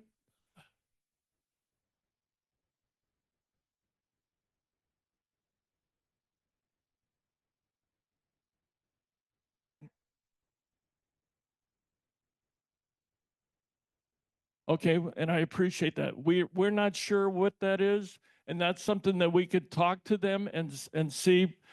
I cannot predict what they're going to cost to modify their plans.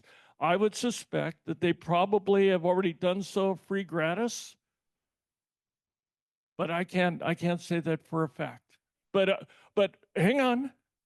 But they are very aware that we're strapped for money, and they're not in the business right now to nickel and dime us. They want to make sure that we get a plan that's appropriate and a plan that the community can consider along with the steering committee proposal, the hotel proposal, and the steel building. So right now we have 4 different plans that we're having to consider. Those were all presented by everybody today.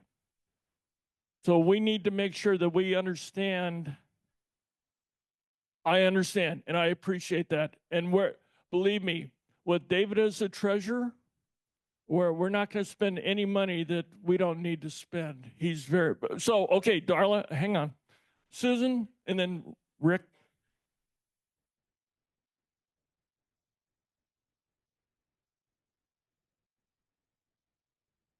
No, that's what we're gonna, we pause the contract. We can. Well, no, I disagree because the board, through a communication from the board, basically told them that they were not to incur any other costs. So if we enter into a conversation with them, no, hang on. So that incurs a cost.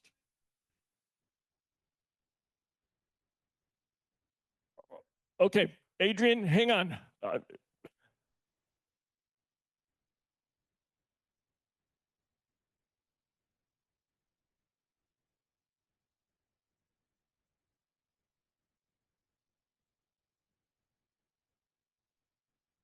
And we can do that, but we need to right now act on this motion. Rick, real quick, we need to.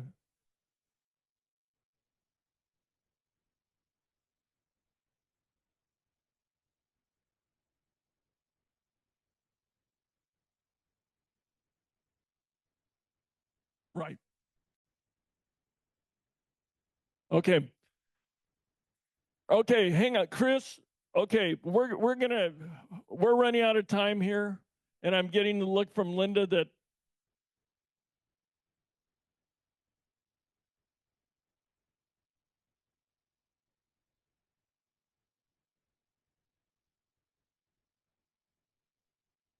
Okay, we have a motion and a second.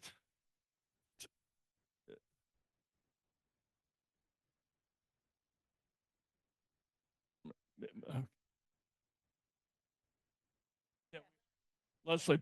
Okay, you know what? It's getting late. Let's try and make sure that we can get through this. This will not be the only meeting that we have. We'll do a roll call vote. David? Okay, we have one yes. Barbara? Yes? Paula? Leslie? Okay. Karen? No? And Kevin, yes. So that passes 5-1 that we will rescind the March 11th decision to pause the any communications and work with Figure. Okay, item 8B is the GCC elections and voting requirements.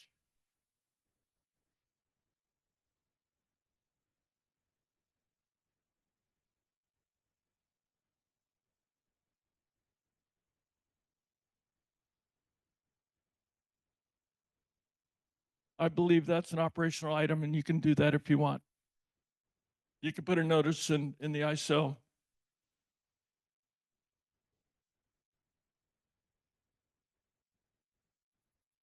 You know, Adrian, the board has already taken a vote on it, and we're moving on. Okay, guys, please. Thank you. Okay, now we're on the voting requirements. Who's got? Okay, here's the problem that we're dealing with, and so we as a board need to address it. Members in good standing shall consist of those whose dues are current, and 3 months membership is required for voting and holding office. So because our general membership meeting is on June 21st, we had to back that up. So that's why we had the March 31st deadline. That the bylaws are vague. They really don't address the time frame. Is it when you signed up? Do you have 1 year from that? Is it a calendar year? Is it a fiscal year? So these are vague requirements. I kind of understand it. I would like to suggest an idea. Well, we can go two ways in trying to maintain the spirit of the bylaws. We can say that any renewing member is eligible to vote up into when the ballot, well, even up into the general membership meeting through a mail-in ballot. But the question is, what do we do about new members? Do we allow new members to vote now, or do we hold to the 3 months? So, hang on. I would like to hear from the board first, and we'll open it up to all of you.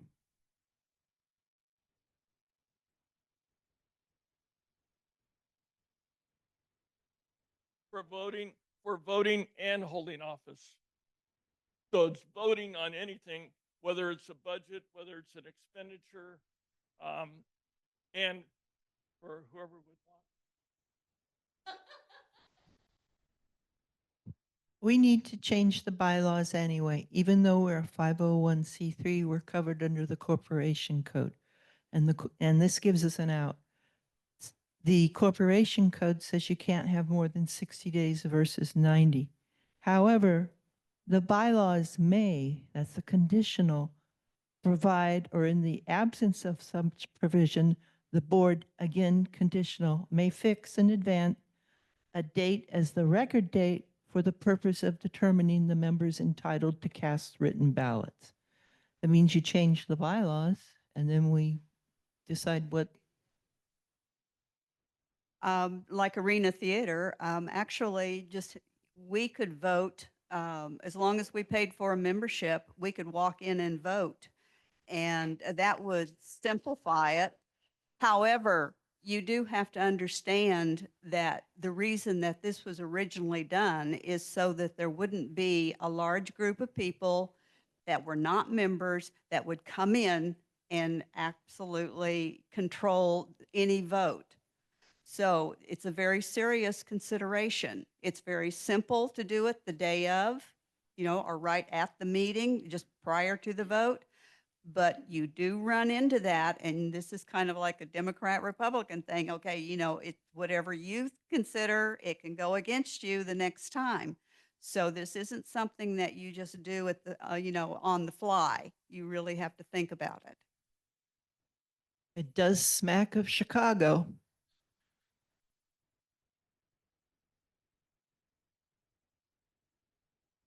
So is the proposal that any new or renewing member is eligible to vote at an established election for any issue before the board and or the board candidates?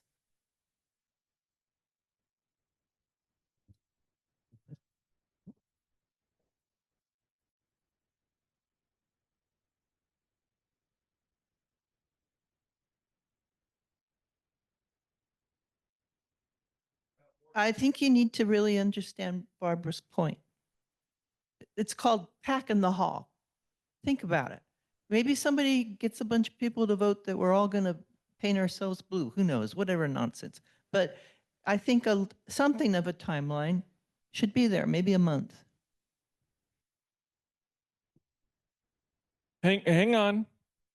I'll come, Michael, hang on. Rhonda, then Robin, and then Michael.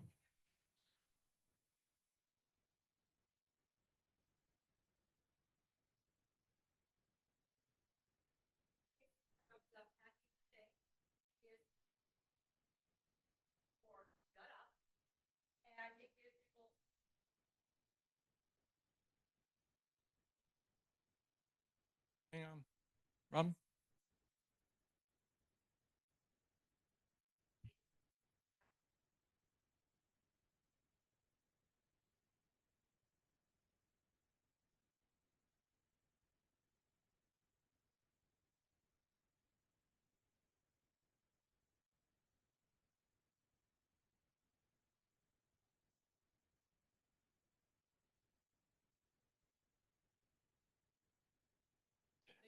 And then,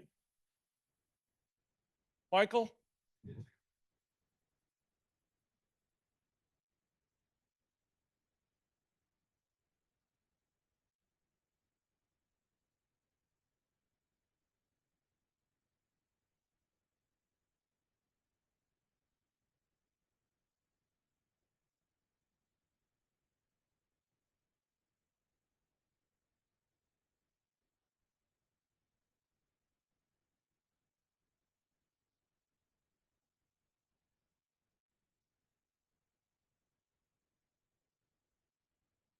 Okay, my final thought, and then I'll bring it back to the board. I really, first, we need to recognize and thank all of the people that have signed up previously to be a member of the GCC. It's your support that has gotten us to this point and as successful as we are. We need to honor that. Because our bylaws are vague, we need to, as a board, and it needs to be in our bylaws, is it a calendar year? Is it a fiscal year? Is it from the day you sign up to 1 year after that? That would be problematic in trying to keep that as far as a bookkeeping item. But I think because our general membership meeting falls in June, I think it should be a fiscal year rather than a calendar year. That also falls in line with our board selection. Also, the other thing that we have to keep in mind, we do a mailer to everyone. It's not a walk-in vote. It's not a vote at the general membership meeting. We want to hear from all of our general members. So we send out the ballot and we give them, Kathy, you can nod. Is it 2 weeks to return it? Okay, 2 to 3 weeks. So we want to make sure that we send the ballots out and that we get them back in a timely manner so they can be counted on the Friday before the general membership meeting. So if we open it up, and I leave that to the board's discretion, if we open it up to renewal members up until 3 weeks prior to the deadline, or when we mail out the ballots, because we need to know if you're a member or not before we mail out the ballots, obviously. I'm not sure. It might be May 21st, but we'll kind of clear that up. But we want to make sure that we get those ballots out so everybody gets a chance to return them and they get counted. The decision before the board, I feel today, is do we open that opportunity to just renewing members, or do we open it up to everyone? And I understand Michael's point. I think it's a good one. It's a good way to get more people on board. And well, that'll pay for a bathroom. The way that this is normally done is that if you are coming to the meeting and you are not a member, then you become a member right there, and then you are handed a ballot. And then we had a time, let's say everybody who was going to be a member had to be a member by 7 o'clock or whatever, time that we worked this out. But that is how that part was run and worked real well.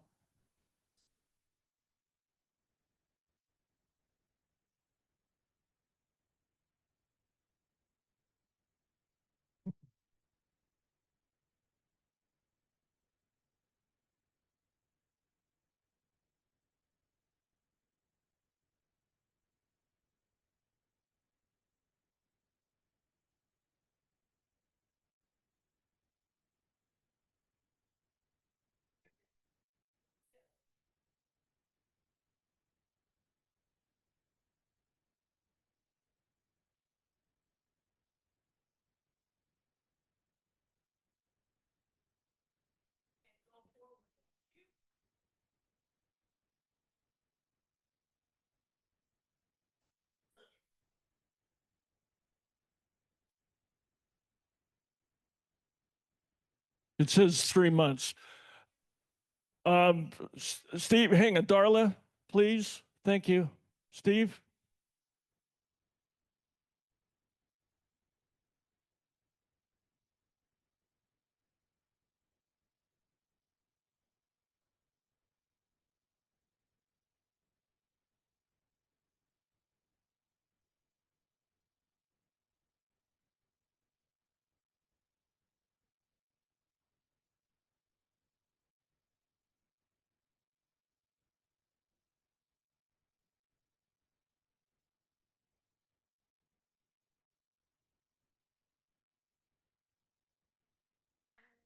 Okay.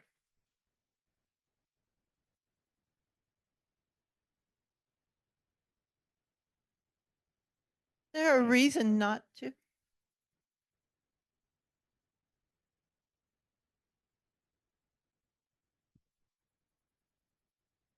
there a motion? Want to make a motion? I second it. I make a motion to adjourn. I second it.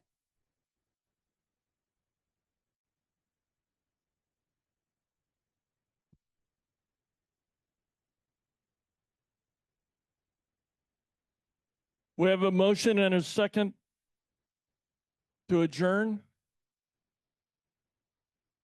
Barbara?